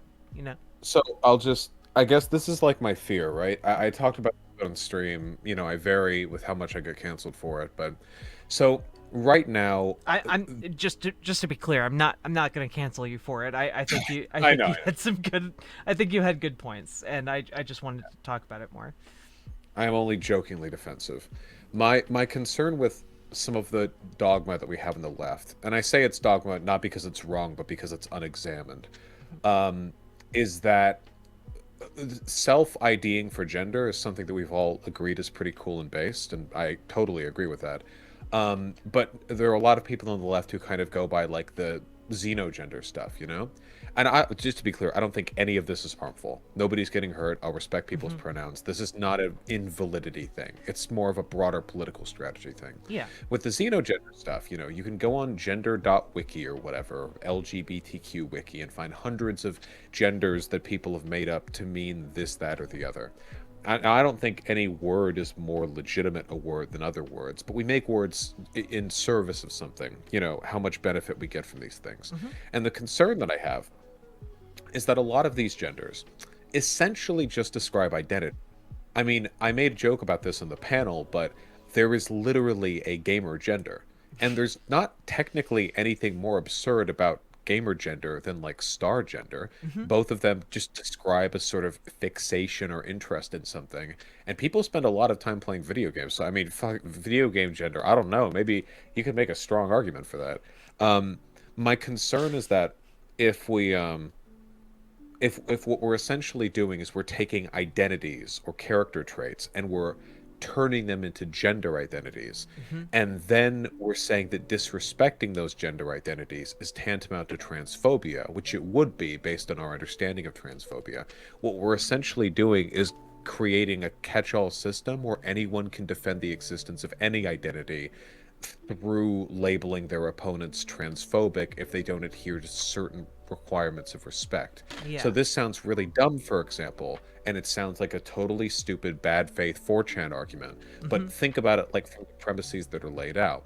If a person wanted to go by Nazi gender, obviously this is bad faith. But just imagine it's 50 years in the future and somebody honest to God believes it. I don't know, some 16-year-old 8chan in 2071 believes that, you know? Hmm. And if they believe that, I mean, there's a whole host of identity-based stuff surrounding Nazism historically. If they actually believe that and you made fun of them for that, is that transphobia? Yeah. Because right now, if you made fun of somebody for being star gender, that's transphobia. A lot of people on the left would agree with that. I just think it's a dangerous road rhetorically. It might be better to reserve the condemnation of transphobia for non-binary identities broadly rather than the xenogender specifically, because you could fold any identity into a gender if you wanted to and just cause problems. Does that make sense? Yeah, so how would you differentiate between like a xenogender and a non-binary gender? I think I don't know if there's like a hard line you can really have because Because I it feel does seem like very nebulous, right? I feel like the closest you could get is probably the genders for which I would give that designation are ones which are in some way affiliated with roles and expectations concerning sex. Hmm.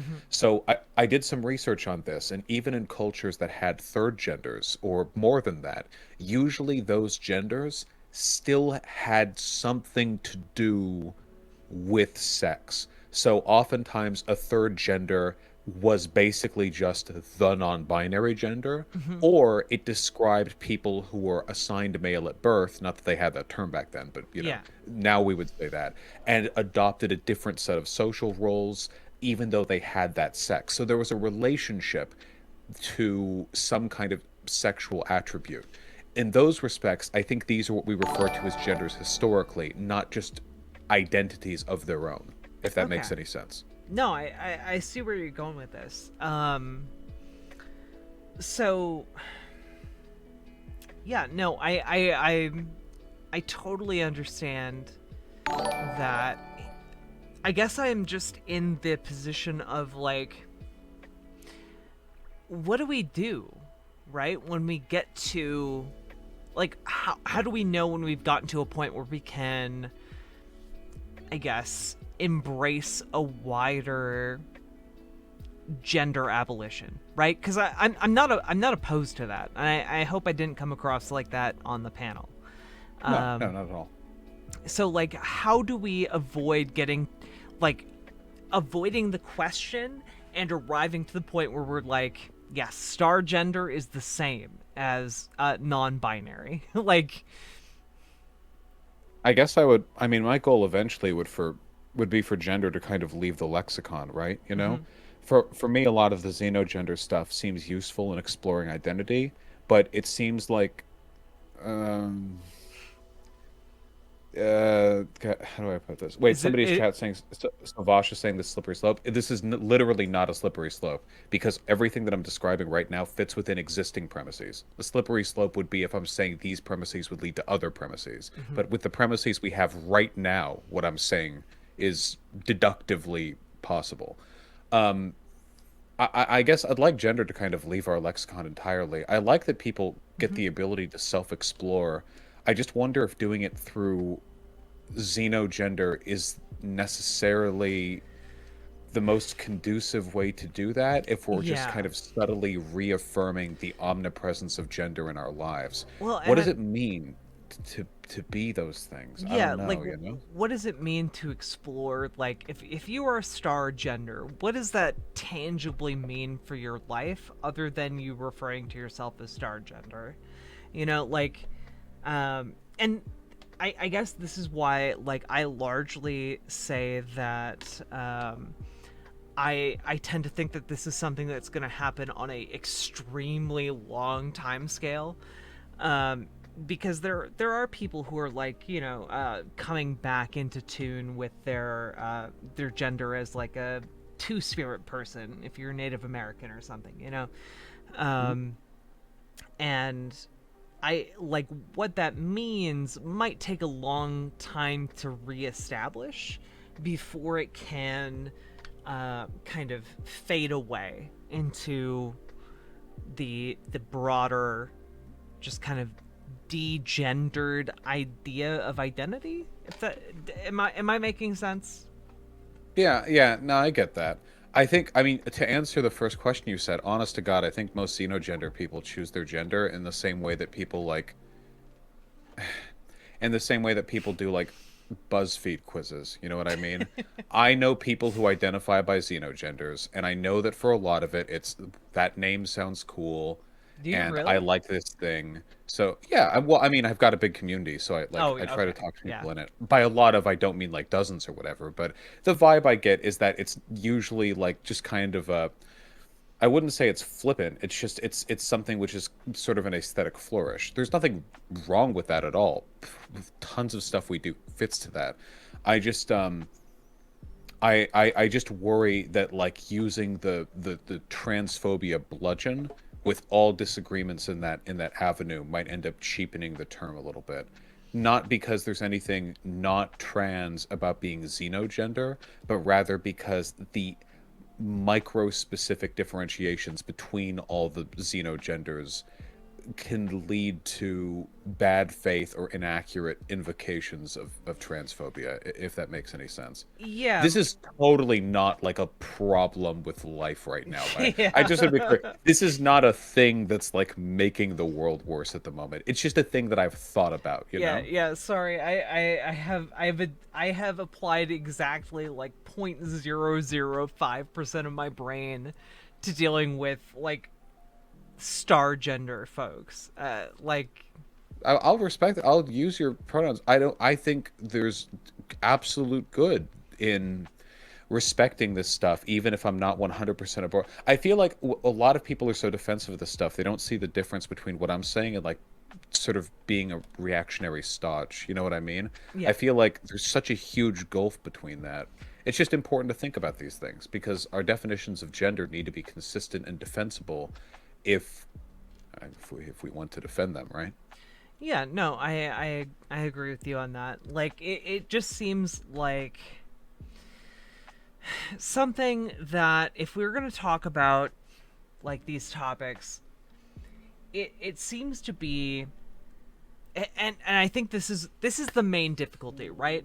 Like, if we're going to talk about, like, star gender, right? Like, and the importance of star gender, I think that is something that takes on, like, a very far-flung idea or conceptualization of what gender is, right? Because I think right now what star gender would be conceptualized as by the broader society would be like some kind of non-binary, right? And if we're getting into like a point in time where your average person is able to distinguish what star gender is from like non-binary, I think that would be getting closer to the point where people are relatively I guess where the importance of gender is diminishing across the broader whole. Like that would be my goal. Like I don't want to erase gender from people who like really really care about it. What I would like is an equalization, a decolonialization of gender, and then once we have decolonized gender, a like overall diminishing of that importance so that we don't have these gender roles that are so constrictive for people and that I believe generally cause some degree of pain or prescriptivism, if that makes sense. We just have to be careful because it is possible to exaggerate the social importance of a of a trend or of a system or of an idea in an attempt to delegitimize or expand upon it, you know? Yeah. So the one thing that I would consider like worst case scenario is if like because right now everyone puts pronouns in bio, right? I think that's nice. It legitimizes trans people. It's cool, you know? But one thing that I would hate is if in the future, like say 80 years down the line, gender becomes such an all-encompassing topic, specifically because the increased social attention to the subject leads to that much more discourse, which leads to more people centering those ideas, which leads to more people considering them like an essential component of their identity, which is the opposite of what I would want. I want people to consider gender a relatively non-substantial part of their identity. So, and you can roll down that like road farther and farther and farther, because I mean, most people aren't gender abolitionists, you know? Yeah. If I wasn't a gender abolitionist, I'd probably be with I guess the default position here. Fucking go with it. But to me, like, the closer we get towards some kind of beautiful ideal where demographic characteristics are the last things that people, like, think about and announce about themselves, the happier that I'll be. Obviously, this is only a sort of long-term social goal, not like right now we need to rip gender out of the hands of people who care about it, because that'd be kind of dumb. I like being a guy after all, you know. And I think a lot of people hear like what we're talking about right now as if we want to rip those identities out of people, especially like trans folks who have worked really really hard to get the identities they have today. And like that's not what I want, and I don't think that's what you want either. But it can be really easy to misconstrue what we're talking about in that way, I think. Sure. I feel like a lot of people are really defensive about this. Like, Yeah. I'm not trying to debate any people in your chat right now, but there are a lot of people who are clearly uncomfortable with any of this stuff even being talked about. This is what I mean by dogma. It really bothers me. If you have an idea, if you believe in something, you should be able to defend it from scrutiny. What I'm engaging in is far from intensive scrutiny, by the way. This is like affirmative, I'm on board, I agree with non-binary identities, gender is a social construct, self-ID is valid scrutiny. This is the kind of scrutiny that our current gender paradigm is ever going to get. There are some people who will consider any scrutiny whatsoever to be like a threat to people, which I disagree. I think a lack of scrutiny can be a tremendous threat, because it means it's difficult for us to defend our ideas in the future.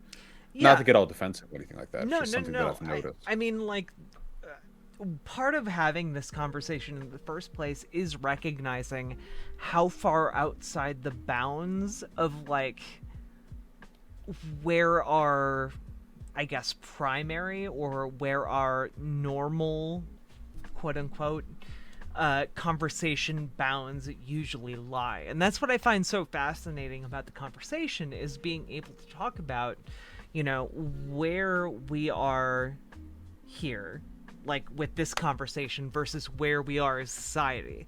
And I think almost always when we talk about academia is way ahead of where society tends to be. And I don't know where Twitch chat tends to lie between those two extremes. I probably not closer to academia, but Okay, I I won't let my I'm not gonna let my feelings get hurt or anything like that. It's okay to uh, be conscious of the stuff, you know. yeah. Um, I yeah, and yeah, by the way, I don't think I could hurt your feelings, so like I'm I'm not super worried about that. I'm just trying to like parse it for chat, you know. that could be fragile. You don't know. I guess True. I think Or with regards to race as well, you know, pat like the Vosh on so, the peepa. of course, yeah. Yeah. I think about it with race as well a little bit. You know what I mean? Like, so I don't like. I'm a racial abolitionist as well. I Hmm. would love it if this. I would love it if like the difference between a black and a white person was something that people recognized only through purely phenotypical characteristics that they had to describe individually because they had no concept of the whole. Right. What's the difference between a black and a white person? Through well, one of them has different colored skin. If it could be reduced to that, I would be very delighted. But you can't rip race away from people right now. I love my mayo. I need to be a white boy. That's how I am. That's how I was born. That's how I'll live. Yeah. But if I people get really, oh, sorry, I didn't mean to. No, I was just gonna say I tried to bring that up the other day, and I was accused of being like a racial, like a race. I forget what the term was, but I basically pointing out just to chat that race is a social construct, or I was called a transracialist for pointing out that race is a social construct and that it has nothing to do with the color of your skin. Like race is a social construct. It doesn't operate the same way that gender does, but both are social constructs the same way that like a nation state is a social construct, but it doesn't operate the Yeah. same way gender or race does. Sorry, one second. I'm getting triggered by somebody in chat. Hold on. Wait. Yeah, no worries. I'm gonna Gay people shouldn't get married because then people would end up marrying their dog. It's sadly how I'm hearing Bosch's takes, but I'm an Ancom. What do I know? You know nothing. Okay, please. I'm gonna go pee You have real to quick. think. You have to think about You this logically. Okay, I'm try to be very nice. Okay, so I'm not making a slippery slope argument. A slippery slope argument is predicated on saying that premises will worsen with time. Okay, like because this, then later X. Like you did, something has to change. A slope means a change in the elevation. What I'm saying right now is that if anyone can create a xenogender, and a xenogender is created around an identity, and you can do it around any identity, and to disrespect that is transphobia, then everything that I've said so far is true deductively as a product of existing premises. The idea that allowing for gay marriage would allow for people marrying dogs requires a ton of new premises. That this is a slippery slope argument because you have to introduce the idea of new things getting added or taken away in order to arrive at that. You have to change elevation, you know? Like, because you could easily make that argument from the opposite side, you know? Like, so I believe that consenting adults should get married to who they want. A dog's not a consenting adult, so they can't get married. It's like, oh, okay, accounted for. But that's not the case with the whole gender thing. I'm really not trying to shit on like neo identities here or anything like this. I just think we should be able to talk about it.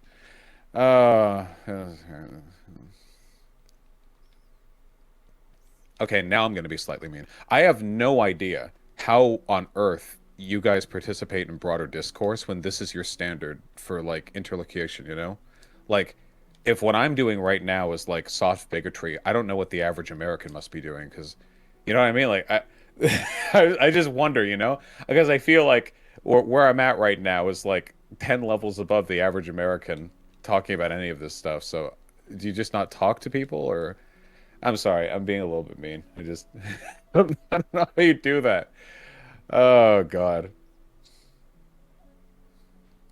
That's okay. We're all gonna make it, friends. Oh hey Mafia Jinx, I didn't see that you were in chat. I'm doing contentious.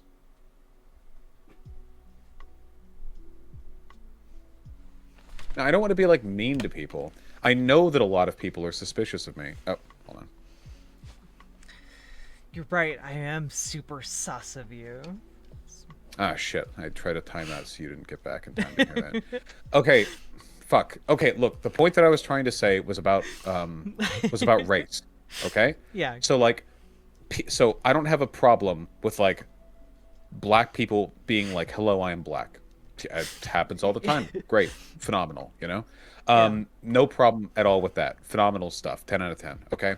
However, imagine a world where everyone puts their race in like their bio at all times, and then people start creating like new races. Because races are social constructs after all, ones we use out of human utility to self-identify and to form social bounds, both positive and negative. It's not at all unlikely that people could do that, given the social impetus, you know? So if that took place, like, I feel like you could get in some really weird directions there, you know what I mean? Yeah, Like you people know. calling each other racist because there are different, like, subgroups. And my desire would be to forget all of this and just move past it. But sometimes fragmenting a system can be like the worst way of meaningfully challenging it. You know what I mean? Yeah, no, it would be somewhat problematic if people started identifying as like the antediluvian race, if like they were fundamentalist Christians and like they believed in like, you know, the flood that destroyed all the other races, and then they were like, yeah, we're the antediluvian race, you know, we just happen to all be white. Don't worry. You could get real wacky with it, Yeah. is all I'm saying. You know what I mean?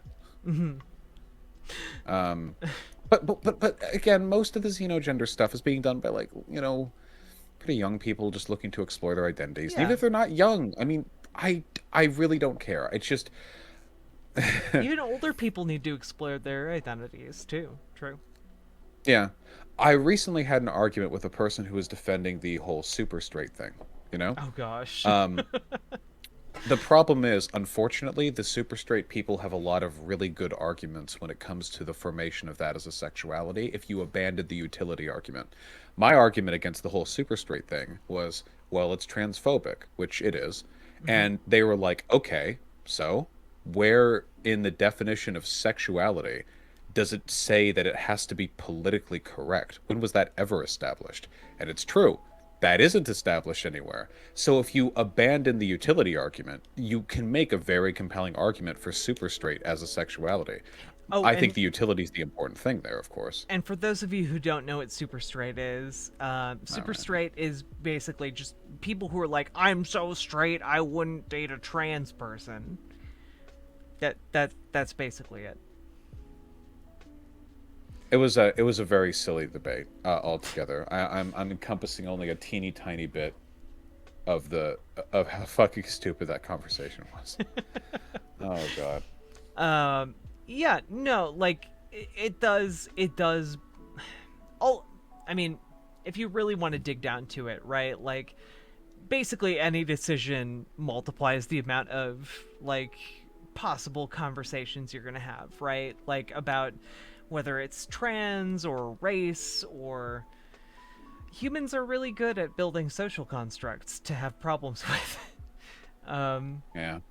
Yeah, we can create offense for ourselves too, right? Like the samurai, you know? Yep. Like sometimes the adoption of social standards, even if they mean a lot to people, I mean, I don't think life was made any better for anyone with the whole samurai honor death code suicide thing. I feel like that probably sucked altogether, I you don't know? know. I But they, watched the film 47 Ronin with Keanu Reeves. It seemed like he was having a pretty good time right up until the finale, where he and well, there you 47 other go. people committed suicide. Historians have spoken. Um, well, I'm glad you get where I'm coming from. I had quite the argument with my community over this stuff, which was frustrating because I don't really have any hardline arguments for it either. It's just difficult to think about, I especially because I mean, to get even more granular, right? With the super straight thing.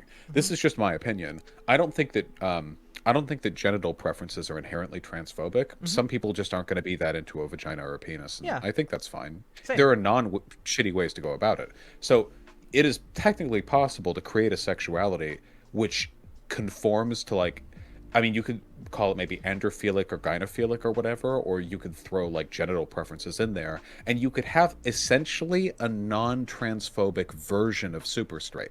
That where if you laid out the premises to it, you'd go like, oh, I guess there's nothing inherently transphobic about that, but it basically excludes like just trans people. You Yeah, know? I mean, And like, if you did, we could is already. that bad? I mean, we could Is have that wrong? just with like the premises you laid out, right? Like, um, I mean, if you're just into penis, like, you can just say like, I'm only into people with penises, but like, like there are trans and cis people with penises, you know, like who look any kind of way you would like. Um, or I'm only into people with vaginas, and there are people who look like any kind of way you'd like. You know, the transphobic way of like defining it specifically leaves out trans people, and like that's a big issue. You can have genital preference. I don't think any trans person is against other people having genital preferences. Um, Very few that I've met are. I know there are some like holdouts on that, but almost every trans person I've ever talked to is understand because like you know it seems fairly like penis and vagina is pretty different. I don't yeah, fucking mind, but some other people might, and you know same. that's Yeah, and you can't bully people into being attracted to that stuff. You're never gonna convince. Like what's the counter argument, right? Like oh I'm into like women, trans women are okay. I guess I just don't like dick, and you're like you should like dick. What are they gonna say like? Okay. just It's just one of those live and let live things. you just need to try it, okay? Just try some dick, and then you'll change your mind. Like, Oh, you know, maybe they could, you know, well, but maybe they could, but that leads you down some pretty bad paths, right? Like, I'm yeah, gonna depending on how hard you push that, yeah, yeah. I'm gonna convince you that you're really bisexual. No, please don't do that. Don't Yes, do that. the James Charles Oh meme. gosh. Oh no no Uh, no no no no no no no. oh, no, no, no, no, no, no, no, no. Oh Um, gosh, like I don't know. It's just I think ultimately what it comes down to when we talk about like the issue of like gender abolition is very similar to like that. I think it's the Noam Chomsky quote of like people are better able to imagine like the end of the world than imagine the end of capitalism. I think that's the same thing, but with like gender abolition. You know, people are better able to imagine the end of the world with like traditional gender roles than they are like imagining the end of traditional gender roles. yeah. We'll get there eventually, though. Hopefully. I feel like it becomes less and less important to people's identities all the time, you know? Yeah. Uh, it used to be like, you know, like guys can wear piercings, whatever. The existence of trans people fucking obliterates the standard conception of, you know, gender and sex being the same thing, or of them being like highly essentialist properties. Just on their own, trans people are like the fucking elite shock troopers against gender essentialism, which is wonderful. You know, Honestly, that's what I was trying to kind of get to on our panel. Like, the decoupling of sex and gender is such an essential step that like a lot of trans people are breaking just by virtue of like existing. Um, that I'm hopeful that we can get to like a gender abolition aside like society, in a realistic fashion rather than like, you know, like, oh, maybe in 2,000 years we'll be able to get there, you know, like we'll we're already probably doing it. we'll probably be somewhere close to it within our lifetimes. And by close, I mean like I feel like by the time I'm old, assuming nothing fucking terrible happens between now and then with regards to geopolitics, which it probably will. That's pretty Pro- that's pretty generous. Probably might. But excluding that, maybe. I feel like it's decently likely gender neutral like child raisings will be more and more common. They will might like end up being if one of, if not the most used like pronouns, you know, or it might like get closer and closer to he and she. Yeah. We'll just place less emphasis on this stuff, at least in rural areas. We'll probably see at least some of that. I think that'll be cool. And I mean, that's also part of what I was trying to get at too, right? Like, on the panel anyway. Like, they is just so much easier to say than like he or she. Like, the utility of they is just so much greater. Than Yeah, I want more pronouns, but why the fuck are they linked to gender? Why don't we have pronouns that are linked to like degree of familiarity or like that'd level be of so respect? cool. That would be way the fuck better, infinitely better than what we have right now, where when you use a pronoun, it's you're like giving real information rather than like I guess what genitals they have for because that's I mean for historically that's what it meant, you know. Look, I just want to dunk on my enemies in a Call of Duty lobby, right? Like, or a Fortnite lobby. That's what the kids are playing, right? Fortnite. These days, yeah, Yeah, yeah, maybe. yeah. Be able to look, kids. You can dunk more easily on your opponents and your hated enemies in a Fortnite lobby. Just use this simple pronoun. You know. Isn't that the point of I'm responding to chat. Isn't that the point of neopronouns? No, neopronouns are just like personalized to the person. They don't convey any like universally recognized interpersonal meaning. Oh, Unless people are constructing that, but if that's the case, I've heard nothing of it. you know, I was gonna bring this up.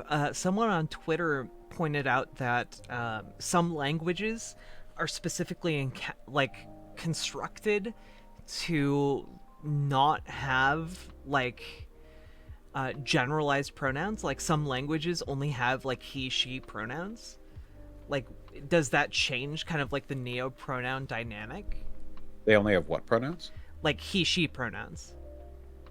Well, I'm a filthy colonizer, so I say fuck them. We're gonna colonize them and give them gender-neutral pronouns next time.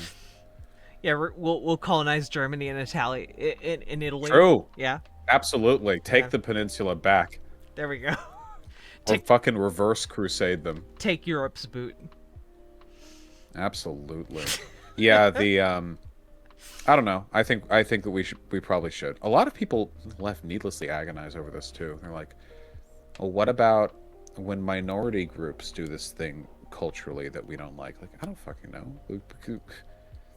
We just disagree with it still? I feel like a lot of people get really weird about that, you know? Yeah. So strange. And this is something similar to what I brought up on the panel. Like, this is just why I think it's gonna take longer for like a gender abolition plus decolonial movement, you know? Because I feel like the decolonial movement, at least for a time, will be opposed to gender abolition. Which doesn't necessarily mean that gender abolition is bad or that decolonialism is bad, just that, like, because of the timelines of both, they're going to be difficult to do at the same time, perhaps. I don't know. Yeah. I wonder if, like, people on the left would ever be like, we need to slow down on the LGBT integration because the black community is still, like, kind of homophobic. I wonder, probably not. I feel like it's very arbitrary lines on these sometimes, but I don't know. At this point, I'm shit stirring.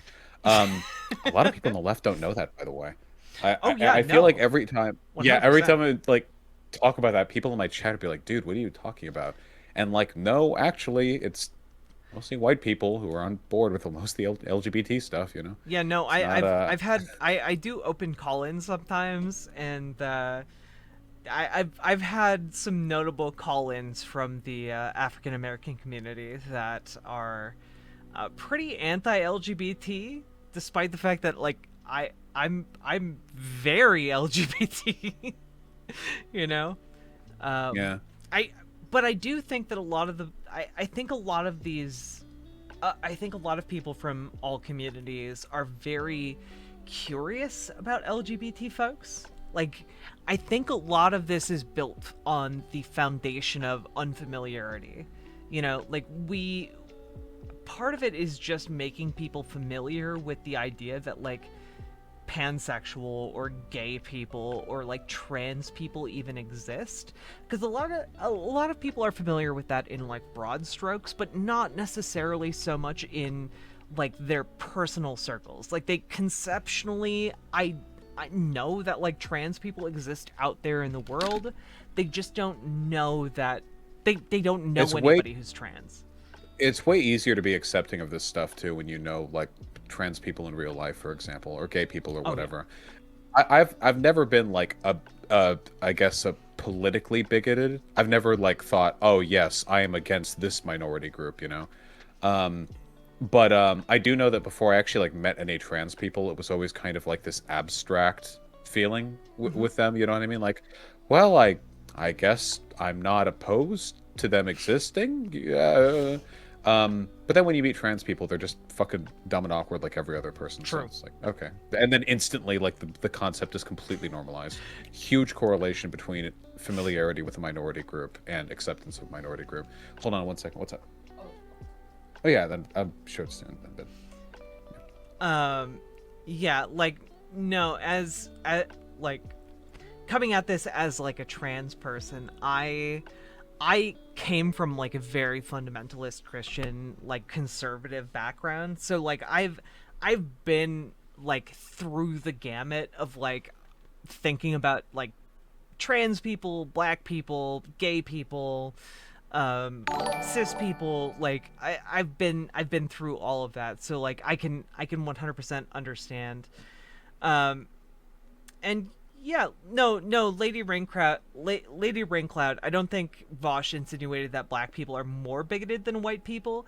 It's just that there are certain stereotypes within black communities that do oh, they lead are. that do lead. According to polling, Yeah. the white people in America have the highest acceptance of pretty much every LGBTQ thing.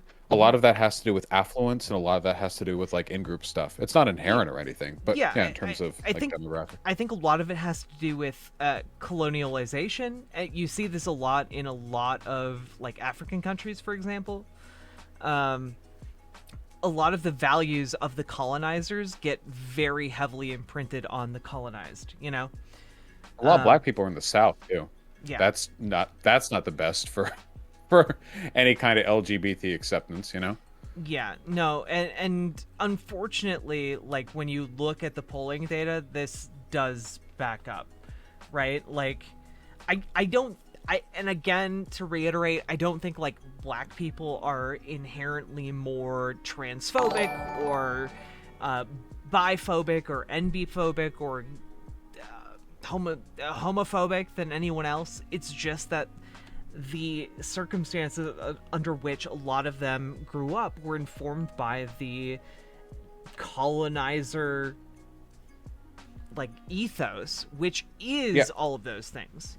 From what I read, a lot of it also has to do with the traits that you selectively adopt in order to affirm social acceptance. So, especially back in the 1950s and shit, if you're black, you're already starting out with like negative 50 social cred points on account of everyone being so goddamn racist, you know? So, how do you affirm that you're worthy of the respect of your racist peers? Well, you're virulently patriotic. You're extremely pro-family, which black and Hispanic people are too, like way more than white people are here in America. Very pro-family values, and you tend to be fairly anti-LGBT, and it's a way of kind of buying off like sort of social acceptance credits from largely stigmatized society. It's why so many black and brown people ended up signing up to fight in World War II, right? Mhm. I mean, you know, Well, and they knew the country hated them, but they wanted social acceptance. well, Who can and blame them? real Dan Cody makes a good point. Black people are more like statistically more likely to be Christian and Protestant, and those two ideologies tend to lead towards more, you know, or less acceptance of like trans and gay folks. Which they adopted also in large part because heavy religiosity was one of the few ways that they could build cultural solidarity back in the Jim Crow era, you know? Yeah, Like they didn't know how to read or write after slavery ended, but they could sing hymns. It was one of the sort of only things acceptable that, ways. yeah, exactly. So there are always reasons for this stuff, you know. It's not Yeah. yeah. I definitely understand how some people in chat are like bristling at this, but like as somebody who came from like a very evangelical background, like there was a very long part of my life where I was like, I don't know about those trans and gay people, you know? And it is one of those things that I think a lot of people grow up in and don't necessarily question unless they encounter people who are different from them. Right? And there are a lot of really insular homophobic communities, unfortunately. Yeah. Insularity is where homophobia breeds mostly. Once you get into the cities, that stuff gets lessened massively. Yeah. Rocky Horror is fun, but uh-oh. Yeah. I've never actually seen Rocky Horror. Does that make me less or more transphobic? Honestly, I don't know that Rocky Horror has any actual trans people in it, so I'm not sure. No, but like implication, right? I mean, I've what would you look, call it? Coding? if it makes you feel better, I've never seen Rocky Horror either. All right. Oh, nice. We're both more or less transphobic then. It's true. I hate all trans people. This is true. Oh god. Oh no, I'm gonna get canceled tomorrow. Oh, you're talking Chat, with you me, know I'm I'm sorry. joking, right? You know I'm joking. They don't know. They're confused. They thought you were serious. Rocky Horror is super trans. Is it? Or does it star a transvestite? Rocky Horror always seemed to me like one of those things that in retrospect is probably pretty problematic, but at the time was maybe like the best representation Oh yeah, the community had. At so, the time, absolutely. Yeah. That being said, I've never felt comfortable going to like a showing of Rocky Horror just because like the showings of Rocky Horror have so much like I like importance attached to them. Like people Yeah, it's like a big crowd thing. Yeah, they all like yeah. fucking dance and sing, right? Yeah, and it's just kind of like I like watching movies quietly cuz I'm a big nerd. Yeah, I'm not the most social guy myself. I'd probably go one day just as a, just to see what the fuck the big deal's been about, you know? I had a baby heart attack? Wait, what does that mean? Maybe when you said you were transphobic? Oh yeah. No, I'm super transphobic. I'm not super straight, I'm super gay, okay? I'm so fucking close to winning this. Holy shit. Oh my god, why does it have to be so hard? Do it. If you don't do it, you're homophobic, okay? Gotcha. To anyone in chat who knows, it's tainted not tainted Eve, tainted Eden against the beast. Tainted Eden is such a tainted Eden. Every time you take any damage at all, your entire build gets re-rolled. I'm so far behind the current Binding of Isaac paradigm because I played that game for like 700 hours when it first came out, and I haven't played any of the expansions. That's okay. I forgive you. Oh, wait, I think I got it. Oh shit. Oh shit. Do it. Do it. Do it. Mason. There we go. Nice. TM trainer unlocked. Hope I Fuck never yeah. find it. Fuck yeah. Ooh. Good job. I'm proud of you. We're all proud of you. Right. Okay, only 26 more achievements to go. All right, with that, I should probably go to bed soon. I've got 2 minutes. We've talked for a surprisingly long time. How you doing? How you feeling? I'm feeling great. I've sobered up a little bit. I drank this entire water bottle, so I'm feeling pretty good.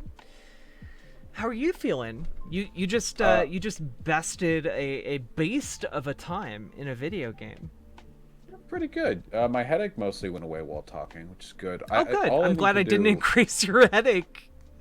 No, as long as I'm focused, my headache tends to go away. The difficulty is being so focused I forget about the headache. If I can forget that I have the headache, then I lose the headache. It's always been as simple as that. It's the most infuriating thing in the world, because forcing yourself to forget something is the most difficult thing to do when you really want it to go away. True. Oh god.